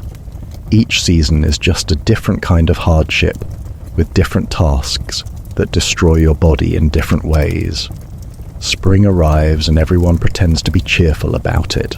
New growth, warmer weather, fresh starts. But spring means ploughing season, and you've already experienced what that's like. Your whole body still remembers last year. The ground is waterlogged from winter. It's heavy and sticky. The plough gets bogged down every few meters. You're churning through mud that sucks at everything. The spring rains are relentless. It's not gentle showers. It's days of solid downpour that turns everything into a swamp. You can't wait for it to stop, because the planting needs to happen now, or you'll miss the growing season. So you're out there, soaked through, freezing cold despite the work, trying to get seeds into ground that's barely cooperating. Everything is damp, your clothes never dry, the house is damp, your bedding is damp. There's a musty smell to everything that no amount of airing out can fix. Mold grows on surfaces overnight. You wipe it off and it returns. Your chest feels tight from breathing in the damp air. Everyone's coughing. Spring also brings the return of insects. They've been dormant all winter, and now they're back with a vengeance. Mosquitoes swarm in clouds. They bite every exposed bit of skin. You're covered in itchy welts. You slap at them constantly. It's futile. For everyone you kill, 10 more take its place. The buzzing is constant and maddening. Flies hatch from the manure piles that have been accumulating all winter. Suddenly, there are flies everywhere. On your food, on your face, in your ears. You're waving your hand in front of your face all day. They land on you the second you stop moving. You've accepted that you're going to eat some flies. It's inevitable. Summer should be nice. It's not. The heat is oppressive. You're working in full sun for hours. There's no shade, no breaks. The sun beats down on your head and your back until you feel like you're cooking. Sweat pours off you in rivers. Your tunic is plastered to your skin. The fabric chafes with every movement. You've got raw patches under your arms and around your waist. The fields need constant attention. Weeding is never ending. You're bent over in the blazing sun, pulling up plants that seem to grow back overnight. Your back screams, your head pounds. The sun reflects off the pale soil directly into your eyes. You're squinting constantly. Your face aches from it. You develop permanent lines around your eyes from years of this. Water becomes the most precious thing in the world. You're desperately thirsty all the time. The well is a long walk away. You ration what you have. You take small sips and dream of drinking until your stomach sloshes. But there's never enough time to fetch more water, and the work won't do itself. The heat makes the farmyard smell even worse. The manure bakes in the sun. The stench is thick enough to see. It shimmers in the heat haze. You're breathing it in with every breath. You taste it. Your eyes water. But you're so used to awful smells that this is just another day. Harvest time in late summer is the busiest period of the year. Everything has to come in before the weather turns. You're working from first light until dark. Every muscle in your body screams for rest. You don't get rest. The grain won't wait. You're cutting, bundling, hauling, threshing. It's a race against time and weather. Your hands develop fresh blisters on top of old calluses. They split open. They weep. You wrap them in rags and keep working. Gripping the sickle is agony, but stopping isn't an option. Your back is permanently bent from all the leaning over. When you try to straighten up, you can't. Not fully. Something in your spine has decided this is your shape now. The grain stalks are sharp and scratchy. Your arms are covered in tiny cuts. They sting when you sweat, which is constantly. Bits of chaff work their way into your clothes and stick to your damp skin. You itch everywhere. You're covered in a layer of plant matter and dust. You look like you've been breaded. Autumn brings brief relief from the heat, but it also brings new problems. The harvest has to be processed. All those bundles of grain need threshing. You're in the barn, swinging a flail for hours. Your shoulders burn. Your arms tremble. The dust in the air is so thick you can barely see. You're coughing and sneezing. Your eyes stream. You tie a cloth over your nose and mouth, but it doesn't help much. The shorter days mean less working time. You're racing against the setting sun. You push yourself harder, trying to get more done before dark. This is when accidents happen. You're tired, You're rushing, and you make mistakes. You nearly take your own finger off. You drop something heavy on your foot. You trip and fall. Your body is too exhausted to save itself. Autumn is also when you have to prepare for winter. Firewood needs chopping. Lots of it. Enough to last months. You're swinging an axe for days. Your hands develop new blisters. Your shoulders and back add new layers of pain on top of existing pain. The pile of wood grows slowly. It never seems like enough, because it isn't. Food has to be stored. You're pickling vegetables in brine. The smell is vinegary and sharp. It makes your eyes water and your nose run. You're packing root vegetables into storage pits. You're hanging herbs to dry. You're doing everything possible to make sure you don't starve when winter comes. Because winter is coming. It's always coming. Then winter arrives, and everything gets worse. The cold is bone deep.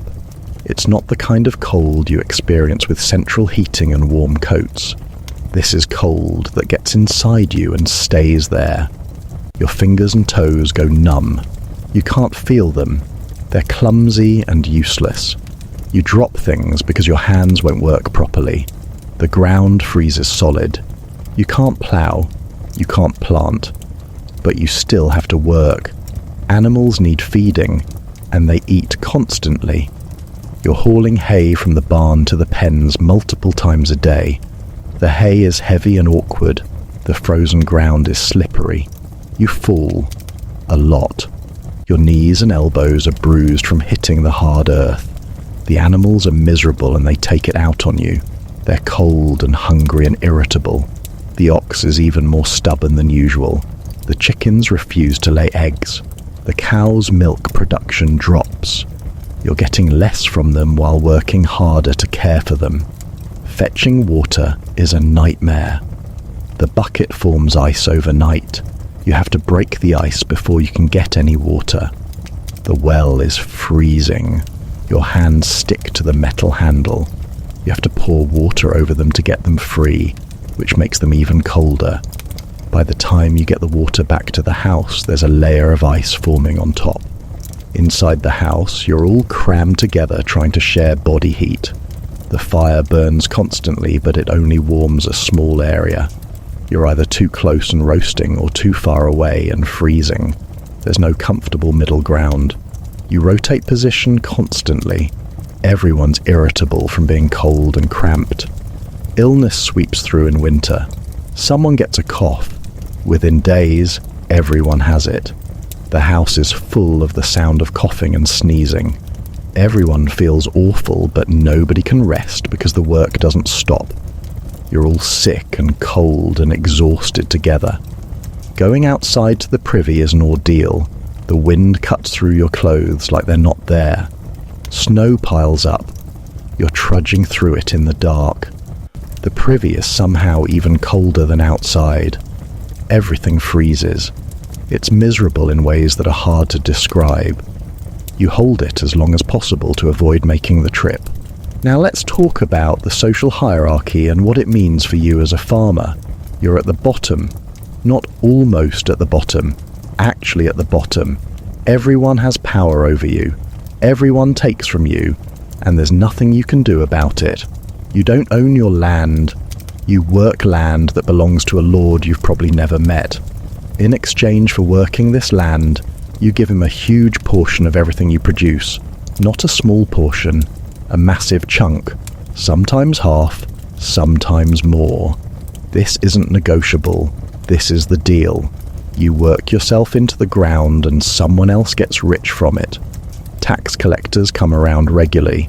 They're not friendly visits. A man shows up with a ledger and an attitude. He tallies up what you owe. Grain, mostly. But also eggs, cheese, sometimes labour. You have to go work on the Lord's land for a certain number of days each year. Free labour. Your own fields can wait. The Lord's fields come first. You hand over sacks of grain that you spent months growing. You watch them load it onto a cart. That grain represents weeks of back-breaking work, your sweat, your pain, and it's just gone, taken. The tax collector doesn't care that you've barely got enough left to feed your own family. He's got a quota.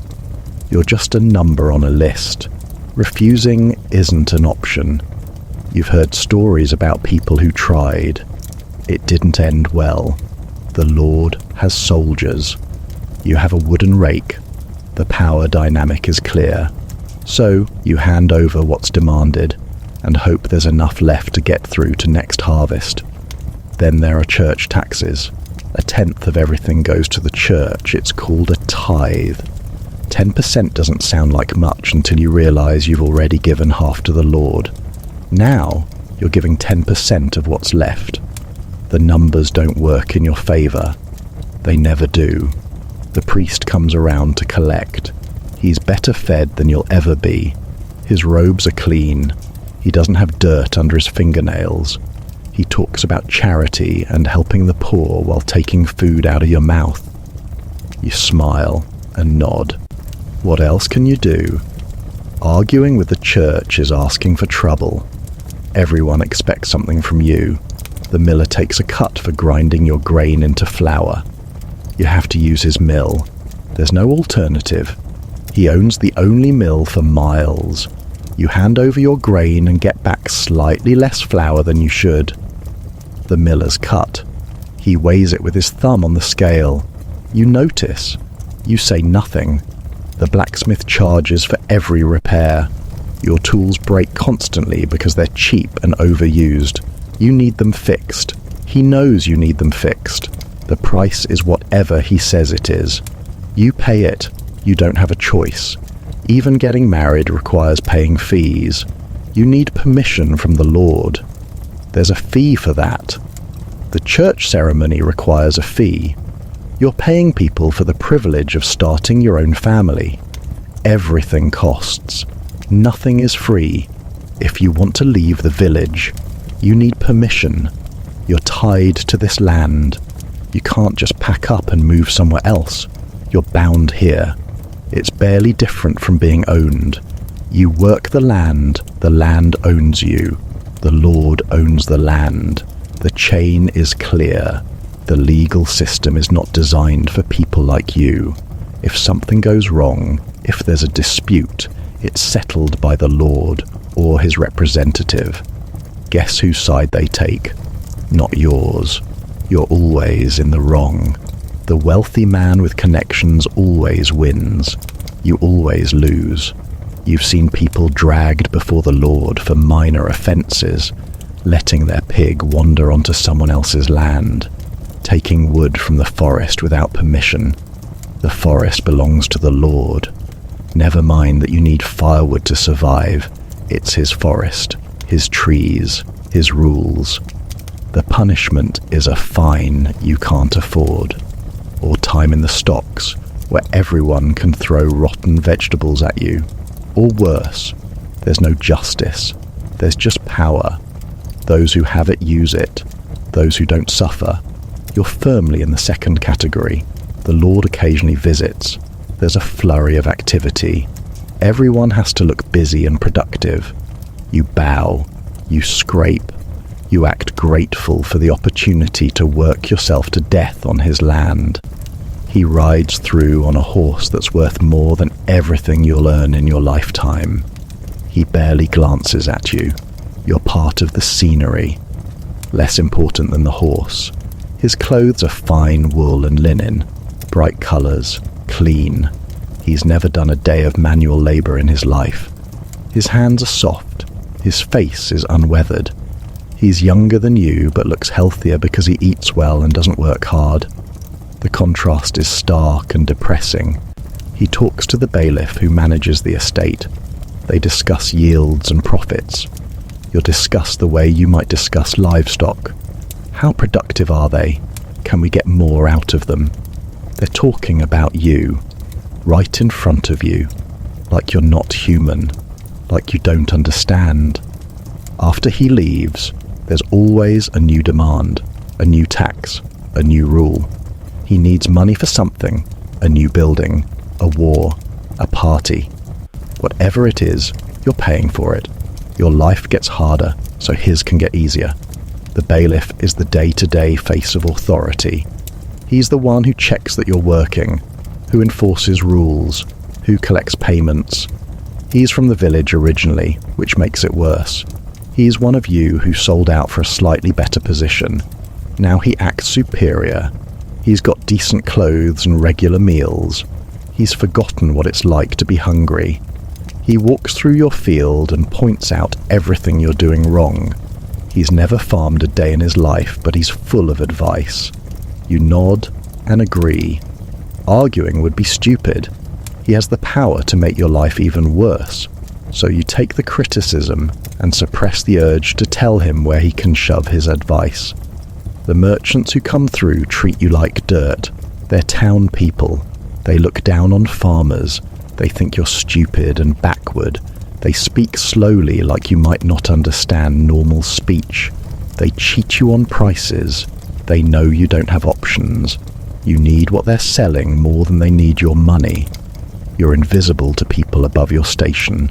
Knights ride through occasionally. They don't see you. You're required to move out of their way. They'll ride you down if you don't. You've seen it happen. They apologize to the person whose land they damaged, not to the farmer they trampled. Traveling nobles with their entourages sometimes stop in the village. The whole village has to provide for them. Food, lodging, entertainment. You're providing food you can't spare. They eat in one meal what you'd live on for a week. They complain the food is plain. They don't say thank you. They just take and move on. Your entire existence is about serving other people. You produce food you don't get to enjoy. You work land you don't own. You follow rules you didn't agree to. You pay taxes to people who provide nothing in return, except the privilege of continuing to work yourself to death. There's no path upward. You can't work hard and get promoted. This is it. This is your life. This is your children's life. This is your grandchildren's life. The system is designed to keep you exactly where you are, producing, serving, struggling. You occasionally hear about peasant revolts, groups of farmers who'd had enough, who fought back. It never ends well. The lords have armies, professional soldiers with real weapons and armor. Farmers have farming tools. The math doesn't work out. The revolts get crushed. The leaders get executed. Everyone else gets punished. Taxes go up. Rules get stricter. Fighting back makes everything worse. So you don't fight. You comply. You bow and scrape. You hand over what's demanded. You swallow your pride and your anger. You keep your head down. You survive. That's the game. That's the only winning strategy. Let's talk about the complete lack of anything resembling entertainment or mental stimulation. Your brain is slowly turning to mush from the mind-numbing repetition of daily life. There are no books because you can't read. There's no music except for the occasional festival. There's no art, no hobbies, no diversification of any kind. Just work and more work. Your day is exactly the same as yesterday. And tomorrow will be exactly the same as today. You wake up, work in the fields, eat terrible food, work more, eat more terrible food, maybe sit by the fire for half an hour, then sleep, repeat until dead. That's the entire structure of your existence. The most exciting thing that happens in a given week is someone's chicken escaping. Everyone stops what they're doing to watch the chase. It's hilarious entertainment, because literally nothing else is happening. You'll talk about that escaped chicken for days. Remember when Thomas had to chase his hen through the whole village? Classic. That's the level of excitement you're working with. Gossip is the main form of engagement. Who's arguing with whom? Who's getting married? Whose cow died? Whose crops are doing better than expected? This is news. This is entertainment. This is what you think about during the long hours of monotonous work. You turn over every detail. You speculate. You discuss it with anyone who'll listen. The same stories get told over and over.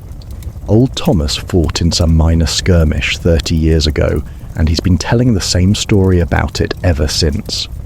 Everyone's heard it dozens of times. You could recite it word for word. But when he starts telling it again, you listen. Because it's something.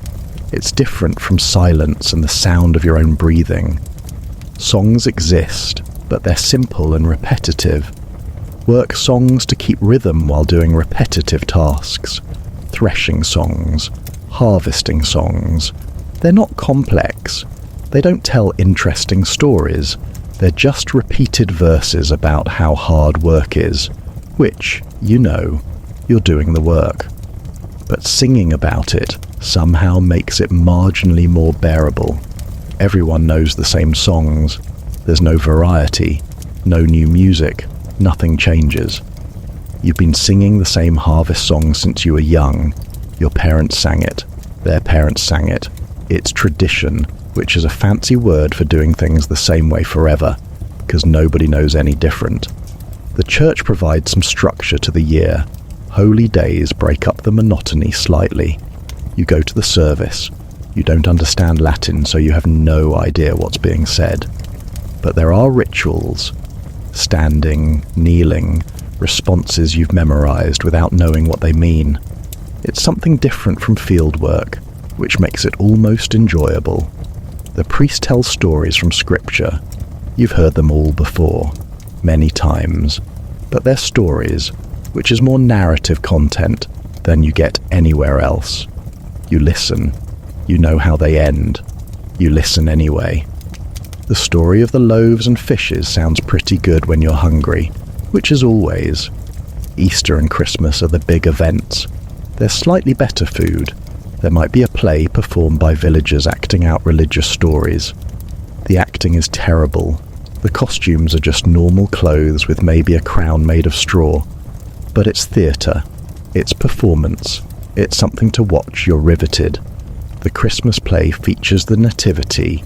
You've seen it every year. The same people play the same roles. Thomas always plays Joseph because he's got the best cloak. His wife plays Mary. Someone's actual baby plays the baby. The shepherds are just shepherds in their regular clothes because authenticity is easy when everyone's a farmer. It's not good. It's not trying to be good.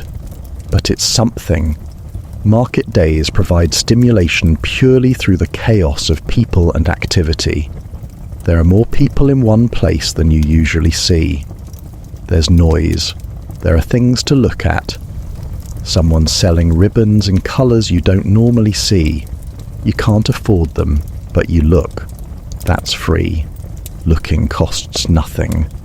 Street performers occasionally show up at markets. A juggler with 3 wooden balls. A man with a trained dog that does tricks. A storyteller who knows tales you haven't heard. You stop and watch with everyone else. This is culture. This is entertainment. A man throwing balls in the air. You're enthralled. Someone travelling through might bring news from other places. There's a war happening somewhere. The king did something. A neighbouring village had a terrible harvest. This information is useless to you. It doesn't affect your life. But it's new information. Your brain, starved for novelty, latches onto it. You discuss it endlessly. You have opinions about events you'll never witness and people you'll never meet. Weather provides talking points. The rain yesterday was really something. Windiest day in years. Remember that storm last month? This is what you talk about. Weather. Because what else is there? You can't discuss films you've seen or books you've read or places you've travelled. You discuss rain. Occasionally something unusual happens. Someone finds a weird-shaped vegetable. A travelling merchant has an item from far away. Someone's ox does something unexpected. These events become legendary. Years later, people still talk about the time Margaret's turnip looked exactly like a face. You had to be there. Except even if you were there, it was just a turnip. Children play games, but adults don't have time for that. Play is for people with leisure. You don't have leisure. Every moment you're not actively working is a moment you're recovering from work or preparing for more work. The concept of doing something just for fun is alien. Sometimes on a festival day, there are games, contests of strength or skill. Who can throw a sack of grain the farthest? Who can drink the most ale?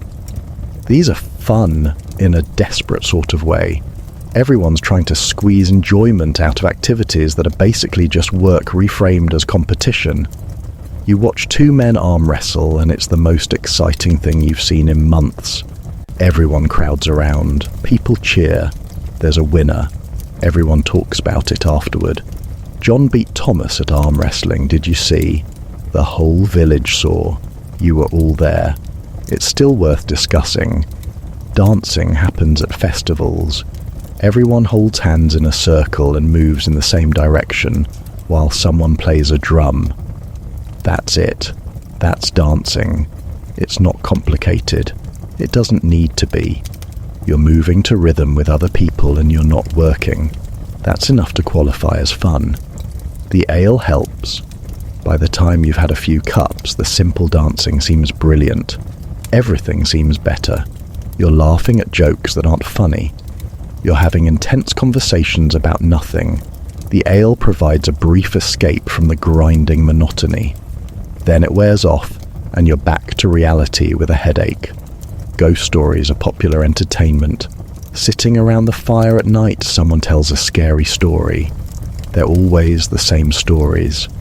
The phantom horseman, the ghostly woman in white, the cursed field. You've heard them all. You're still scared. The dark is truly dark here. No street lights, no electric lights, just darkness beyond the firelight. The stories tap into real fear. Superstitions provide mental engagement, explaining the world through folk beliefs.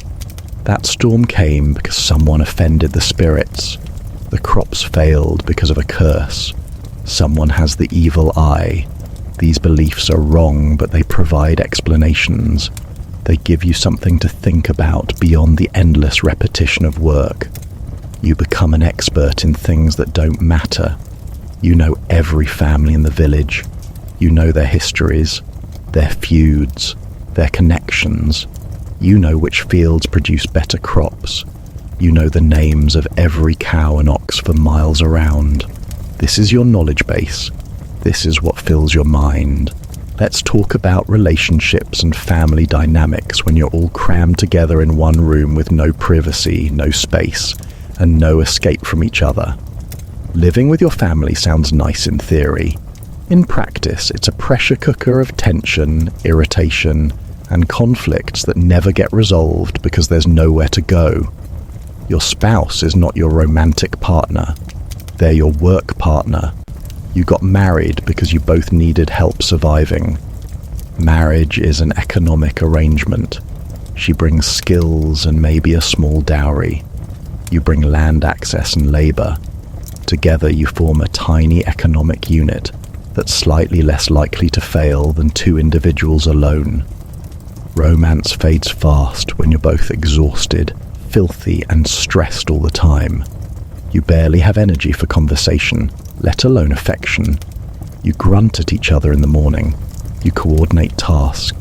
You eat together in silence because you're too tired to talk. Then you collapse into bed and immediately fall asleep. That's the relationship. Arguments are inevitable. You're both stressed. You're both hungry. You're both in pain. Small disagreements explode into fights. She thinks you should have fixed the fence yesterday. You think she should have baked bread differently. These are stupid arguments. You both know it. But the stress has to go somewhere, and it comes out as anger at each other. There's no space to cool off. You can't leave and go to another room. There is no other room. You're both right there, fuming at each other in a space the size of a modern bathroom. Eventually someone storms outside. They stand in the rain or the cold, still angry, until they realize being uncomfortable is worse than being angry. They come back inside. Nothing is resolved. You just both agree to drop it. Resentments build up over years. She never lets you forget that time you forgot to close the chicken coop and a fox got in. That was 6 years ago. You still hear about it. You never let her forget the time she burned an entire batch of bread. You're both keeping score. The tally of grievances goes back years. Neither of you will ever forgive anything. Physical intimacy is awkward and complicated. You're sharing a room with potentially other family members. There's no privacy, no locked doors. If you want private time with your spouse, you have to wait until everyone's asleep. Then you have to be quiet. The bed creaks. Someone always wakes up. It's mortifying. Everyone pretends they heard nothing in the morning. The lack of contraception means regular pregnancies. This is not always welcome news. Another mouth to feed when you're barely feeding the mouths you have. Your spouse is exhausted from the last pregnancy. She's looking at you with an expression that clearly says this is somehow your fault. It is partially your fault. You both know how this happens, but there's no way to prevent it. Pregnancy makes everything harder. She's still working because there's no maternity leave. She's hauling water and cooking and doing all her normal tasks while growing another human. She's exhausted and uncomfortable. You're expected to pick up the slack. You're already doing maximum work. You can't do more. Tensions rise. When the baby arrives, nobody sleeps. The baby cries all night. Every night. You're all crammed in the same space listening to it scream. You have to work tomorrow. The baby doesn't care. It's crying about something. Hunger, discomfort, gas. Who knows? Your spouse is up trying to soothe it. You're lying there pretending to be asleep so you don't have to help. She knows you're pretending. This will come up later in an argument. Small children are chaos in a tiny space. They're loud. They're messy. They break things. They get into everything. There's no playroom to send them to. They're right there, all the time, demanding attention and making noise. You love them in theory. In practice, you're desperate for 5 minutes of quiet. They ask constant questions. Why is the sky blue? Where does rain come from? Why do we have to work? You don't know the answers. Nobody knows. You make something up. The children accept this because they don't know any better. You're passing on confidently stated nonsense that they'll repeat to their children. As they get older, they start working. This should help. It doesn't really. They're slow and clumsy. They complain. Teaching them takes longer than just doing it yourself. But you persist because eventually they'll be useful. In about 10 years. Maybe. Teenagers are impossible. They think they know everything. They don't want to listen. They argue about every instruction. You're short-tempered because you're tired and in pain. They're rebellious because being a teenager means being annoying.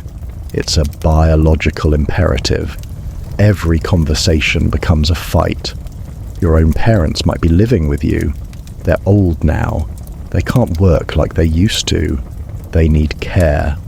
This falls to you and your spouse. Now you're caring for children and elderly parents at the same time. Your spouse is managing the household, which has somehow become twice as much work. You're doing all the field work because your father's back is too far gone. Your father still acts like he's in charge. He criticizes everything you do. You're not planting right. You're not plowing straight. You should listen to his advice. His advice is based on outdated methods. You're doing it differently for good reasons. He doesn't care. He's been farming for 40 years, and you'll respect his experience. Even though his experience resulted in back pain so bad he can barely move. Your mother and your spouse have their own complicated relationship. They disagree about how to run the household, who's really in charge. Your mother thinks her way is better. Your spouse thinks she's old-fashioned and interfering. They're both right. They're both impossible. You stay out of it. Getting involved means both of them turn on you. Meals are tense. Everyone's crammed around the small table. There's not enough food. Everyone's eyeing everyone else's portions. The children eat fast and ask for more. There isn't more. Your father complains the bread is hard. Your mother says in her day they made better bread. Your spouse looks ready to throw the bread at someone's head. You eat quickly and try to be invisible. The single room means everyone knows everyone's business. Someone is sick. Everyone knows. Someone's in a bad mood. Everyone suffers. There are no secrets, no privacy. Every argument is public. Every personal moment has an audience. It's exhausting. Siblings crammed together fight constantly. They're bored. They're hungry. They take it out on each other. There's hitting and pinching and name-calling. You're supposed to discipline them. You're too tired.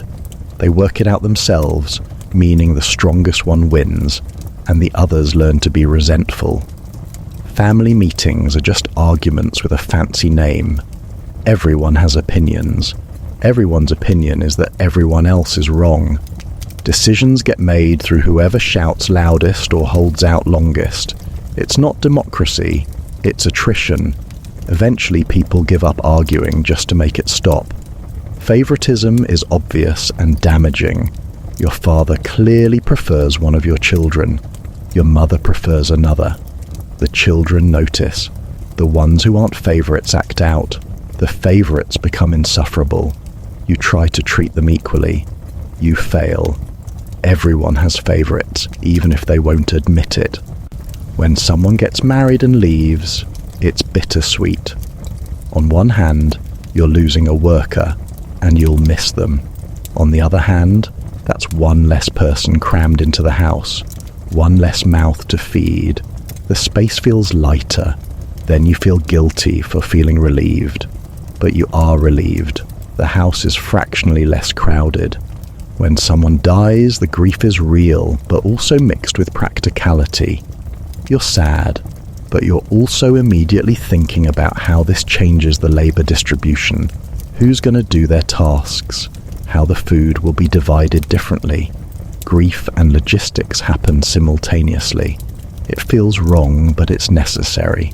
Let's talk about skills and knowledge, or rather, how incredibly limited your understanding of the world actually is. You're an expert in one thing: farming. That's it. Your knowledge is deep but narrow. You know soil, you know seasons, you know when to plant and when to harvest. But ask you about anything outside that realm, and you're clueless. Nobody taught you to read. Letters are meaningless squiggles. Books exist, but they might as well be furniture for all the good they do you. The entire accumulated knowledge of humanity written down is completely inaccessible.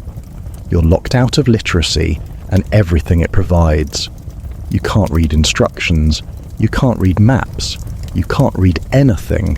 Numbers are complicated. You can count. Probably up to 100 if you concentrate. Beyond that, it gets fuzzy. Complex mathematics is completely beyond you. You can't calculate areas or compound interest or anything abstract. You work with rough estimates and hope you're close enough. When you trade at the market, you're doing mental arithmetic that's barely adequate. Someone offers 3 eggs for your cheese. Is that fair? You're not sure. You're trying to calculate relative values in your head. You probably get cheated regularly because you can't precisely calculate worth. You just have to trust your gut. Measurements are imprecise. A handful of this, a bucket full of that. You don't have standardized units. Your bucket is different from your neighbor's bucket, but you both call it a bucket and pretend you're measuring the same amount. Close enough becomes the operating principle for everything. Your medical knowledge is essentially folklore. Someone has a fever, you try herbs. Which herbs? The ones that supposedly worked last time. Did they actually work, or did the person just get better on their own? Unknown. You're not tracking success rates. You're just doing what you've always done. Broken bone, you straighten it and splint it. That's the extent of your orthopedic knowledge. No understanding of anatomy. No x-rays to check if it's set correctly. You do your best and hope. Sometimes bones heal straight. Sometimes they don't. That's just how it goes. You don't understand disease. You don't know about germs or viruses or bacteria. Illness is mysterious. People get sick and sometimes they recover and sometimes they don't. You attribute it to bad air or divine punishment or curses. Your model of disease is completely wrong, but it's all you have. You think rotting meat smells bad because it's bad, not because of bacterial decomposition. You don't know what bacteria are. The entire microscopic world is invisible and unknown. Your understanding stops at what you can see with your eyes, which means you're missing most of what's actually happening. Weather prediction is reading signs. Red sky at night means something. Birds flying low means rain. Maybe. These are patterns people noticed. Some of them work sometimes. You don't understand meteorology. You don't know about pressure systems or humidity or any of the actual mechanics. You just know that sometimes the sky looks a certain way, and then it rains. Your geography knowledge is limited to places you've walked to. The next village is west. The market town is north. Beyond that, vague ideas. You've heard of cities. You couldn't point to them on a map. You couldn't read a map anyway. Your mental map is just a rough sketch of nearby places connected by paths you've travelled. The world is mostly unknown. You've heard of the ocean but never seen it. You know mountains exist somewhere. Foreign countries are just names. France, Spain, these are just words. You have no idea where they are or what they're like. You'll never know. You'll never go. They're as real as fairy tales. History is oral tradition. Stories passed down. Whether they're accurate is questionable. Details get garbled. Facts get mixed with legend. You're told stories about the old days, but you have no way to verify them. Was there really a great battle here 50 years ago? Probably. Maybe. Someone's grandfather said so. You don't know what year it is in any precise sense. You know it's been about 20 harvests since you started working. You're maybe 30 years old, maybe 35. Nobody wrote down your birthday. Your mother probably remembers roughly what season you were born in. That's as precise as it gets. Time is marked by agricultural seasons and holy days. Easter and Christmas divide the year. Planting and harvest are the major landmarks. Precise dates are irrelevant. Tuesday means nothing. The third week of June means nothing.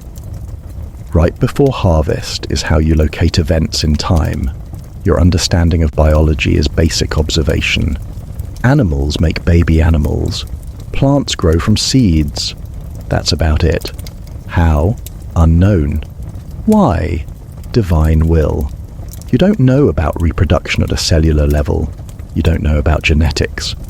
Things just happen because that's how things are. You believe in spontaneous generation. Mice just appear in grain stores. They're not coming from outside. They're being created from the grain. That's the logic. It's wrong, but it makes sense given what you can observe. You see grain, then you see mice. The connection seems obvious. Your understanding of the human body is superficial. Heart, lungs, stomach exist somewhere inside you. What they do specifically? Unclear. The heart feels like it beats. The lungs seem related to breathing. The stomach is where food goes. Beyond that, it's mystery. Organs are just unnamed masses inside that hopefully keep working. You don't know about circulation. You don't know the heart pumps fluids through vessels. If you cut yourself and see fluid, you know that's important and you shouldn't lose too much of it. That's the extent of your cardiovascular knowledge. Don't lose the red stuff. Pain is just a thing that happens. You don't understand nerve signals or pain receptors. Your back hurts because you worked hard. Your head hurts because of evil spirits or bad air or punishment for something. The real mechanisms are completely unknown. Pain is mysterious, and you just have to endure it. Mental illness is explained through supernatural means. Someone acting strangely is possessed or cursed. You don't have concepts like depression or anxiety disorders. Someone's sad all the time. They're being punished. Someone can't stop worrying. They're weak. The actual neurological basis is completely beyond your understanding. You can't explain why the sun rises and sets. It just does. Every day. Consistently. Is the sun going around the earth, or is the earth spinning? You've never considered the question. The sun moves across the sky. That's observable fact. Why or how is not something you think about. Stars are lights in the sky.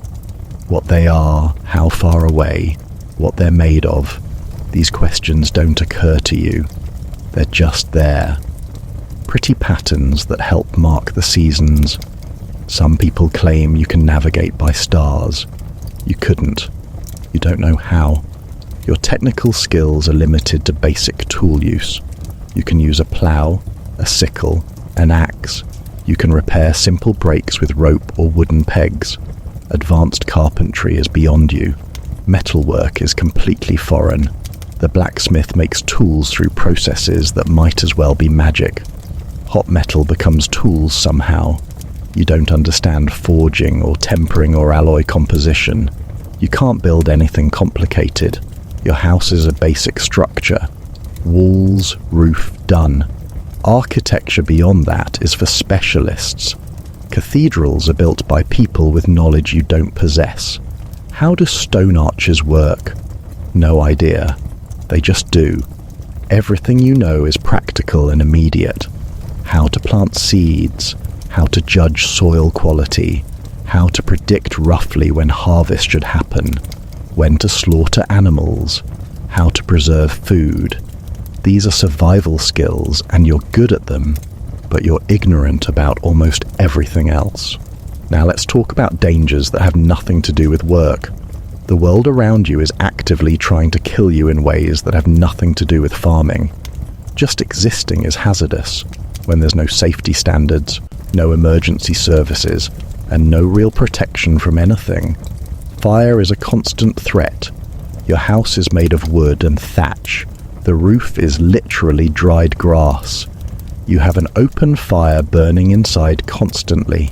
The smoke is supposed to go up and out. Sometimes sparks go up and land on the thatch. The thatch catches. Your house is suddenly on fire. When fire starts, there's no fire brigade, no emergency number to call. Just you and your neighbours with buckets trying to throw water on flames that are already out of control. The house burns fast. Thatch goes up like it's designed to burn. Within minutes, the structure is fully engulfed. You get everyone out if you're lucky. You save nothing else. Everything you own is gone. Every tool, every piece of clothing, all your stored food, your shelter. Years of accumulated possessions turn to ash in less than an hour. You're left standing there, watching it burn, knowing you have to start completely over. The village will help you rebuild because next time it might be their house. But everything is gone. Fire spreads too. If your house catches, the next house might catch, then the next. Village fires can consume entire communities. Everyone fighting desperately to stop the spread, forming bucket chains from the well, throwing water that evaporates before it helps. Sometimes you save the village, sometimes you don't. Sometimes half the village is just gone. Wild animals are another threat. Wolves are real and they're hungry. They come around at night looking for easy meals. Your chickens, your goats, you. They're not the friendly wolves from stories. They're predators. They travel in packs. They're smart and dangerous. You hear them howling at night. It's not a comforting sound. It's eerie and threatening. You make sure the animals are locked up. You make sure your door is secured. It's just wood and it wouldn't stop a determined pack. But it's all you have. You lie in bed listening to howling and hoping they move on. Bears exist in forests. They're enormous and powerful. Running into one while gathering firewood is a death sentence if it's in a bad mood. You can't fight a bear. You can't outrun a bear. You just hope you don't encounter one. People have been mauled. You've heard the stories. You're careful when you go into the woods. Boars are aggressive and surprisingly dangerous. They're not cute pig relatives. They're tusked monsters that will charge if threatened. Hunters go after them in groups with spears and still people get gored. You're not a hunter, you're a farmer. If you meet a boar, you climb the nearest tree and wait for it to leave. Snakes are everywhere in summer, venomous ones. You're working in fields of tall grass. You don't see them until you're right on top of them. They strike. You're bitten.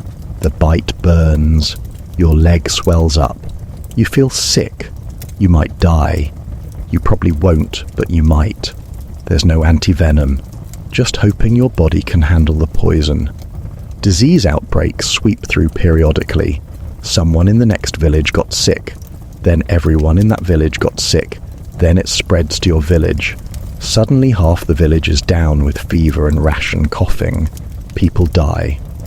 A lot of people. There's no quarantine, no medicine, no prevention, just hoping you don't catch it. When you do catch it, you're delirious with fever. You're hallucinating. You're convinced you're dying because you might be. Your family cares for you as best they can. Cool cloths on your forehead. Water when you can drink it. Prayers. That's the medical care. Either your body fights it off or it doesn't. Cholera happens when water gets contaminated. Everyone drinks from the same well. The well gets tainted somehow. Suddenly, everyone has violent illness from both ends. You're losing fluids faster than you can replace them. People get weak fast. The very young and very old die quickly. The rest hold on and hope. The outbreak passes eventually, but it takes people with it. Starvation is a real possibility.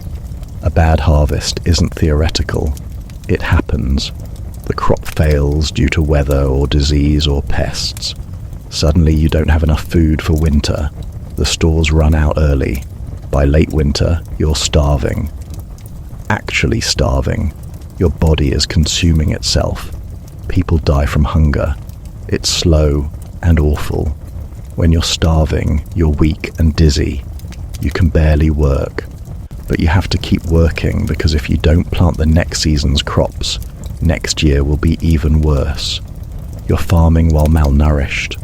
Everything is harder. Your body has no reserves. Any illness could finish you off. Bandits and raiders are occasional threats. Groups of desperate men who've turned to violence. They know villages have stored grain. They come in force. You can't fight them off. You don't have weapons. You're farmers, not soldiers. They take what they want. If you resist, they hurt people. You don't resist. You let them take the food and hope they leave. After they leave, you're left with even less. Maybe not enough to make it to harvest. The Lord won't reduce your taxes just because you were robbed. He'll say you should have defended better. You're now in an impossible situation. You consider fleeing, but where would you go? Every place has the same problems. War occasionally sweeps through. Armies march past. They requisition supplies, which is a polite word for taking. They take your food, your animals, your tools. They're not asking. They're an army. You have no choice. They might press you into service. You're suddenly a soldier despite having no training. You get handed a weapon and told to fight. Most pressed peasants die quickly. If you survive battle, which is unlikely, you might make it home months later. Your farm is in ruins. Nobody's been working it. crops are dead, animals are gone, your family might have starved. This is what war means for people like you. The nobles and lords fight over territory. You pay the price. Flooding happens when rivers overflow. All your fields are underwater. The crops are destroyed. Your house might flood. Everything is drenched. The water is filthy and full of debris. When it finally recedes, you're left with mud and devastation. You have to start over. Plant new crops if you still have seeds. Rebuild if the house was damaged.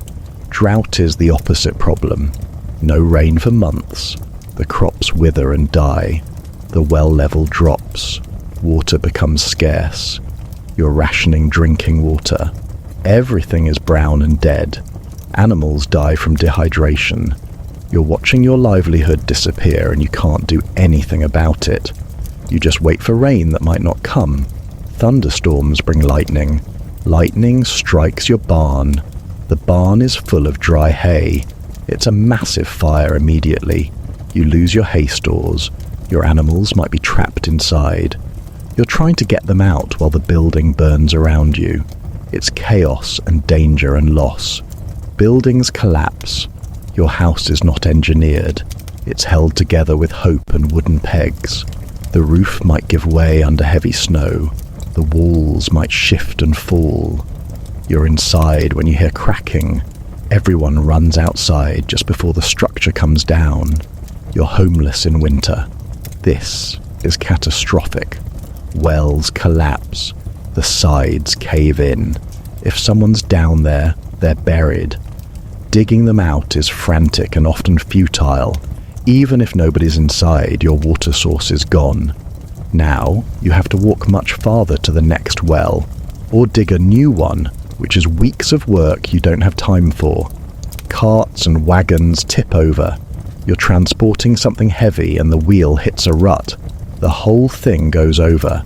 If you're lucky, you're thrown clear. If you're not, it lands on you. A loaded cart is heavy enough to crush bones. People die from cart accidents regularly. Let's bring this all together and talk about why you genuinely wouldn't last as a medieval farmer. Not because you're weak or spoiled, but because the gap between modern life and medieval farming is so vast that no amount of preparation could really bridge it. Start with the physical demands. You're probably not in medieval farmer shape. Even if you work out regularly, you're not conditioned for 12 hours of manual labor every single day, with no rest days. Your muscles would give out. Your hands would blister so badly you couldn't grip tools. Your back would seize up from the constant bending and lifting. Within 3 days, you'd be so sore you could barely move. Modern fitness is specialized. You might run marathons or lift weights or do yoga. None of that prepares you for the specific, grinding, repetitive strain of farming with medieval tools. The plough doesn't care about your gym routine. The scythe doesn't care that you can do pull-ups. You'd be using muscles you didn't know existed in ways they were never conditioned for. Then there's the food situation. You're used to eating whenever you're hungry. 3 meals a day plus snacks. Variety. Seasonings. Enough calories to match your activity level. Medieval farming gives you none of that. You'd be constantly, desperately hungry. The gnawing emptiness would consume your thoughts. You'd be weak from malnutrition within weeks. And the food you do get would be nearly inedible by modern standards. Rock-hard bread, bland porridge, the same tasteless vegetables boiled into submission. Your stomach would rebel. You'd probably get sick from the diet change alone. The intestinal distress would be immediate and prolonged. You'd lose weight fast, too fast. The hygiene situation would break you mentally. You're used to daily showers, clean clothes, deodorant, toothpaste. None of that exists here. Within days, you'd smell worse than you've ever smelled. The itching from flea bites would drive you mad.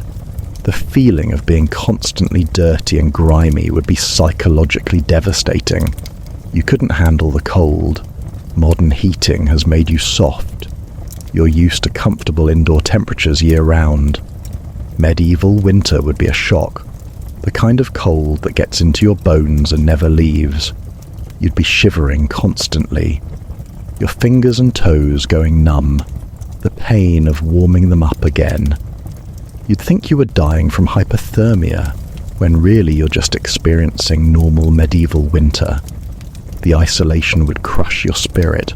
No phone, no internet, no connection to anyone beyond walking distance. The sheer boredom of doing the same tasks day after day with no entertainment would break your mind.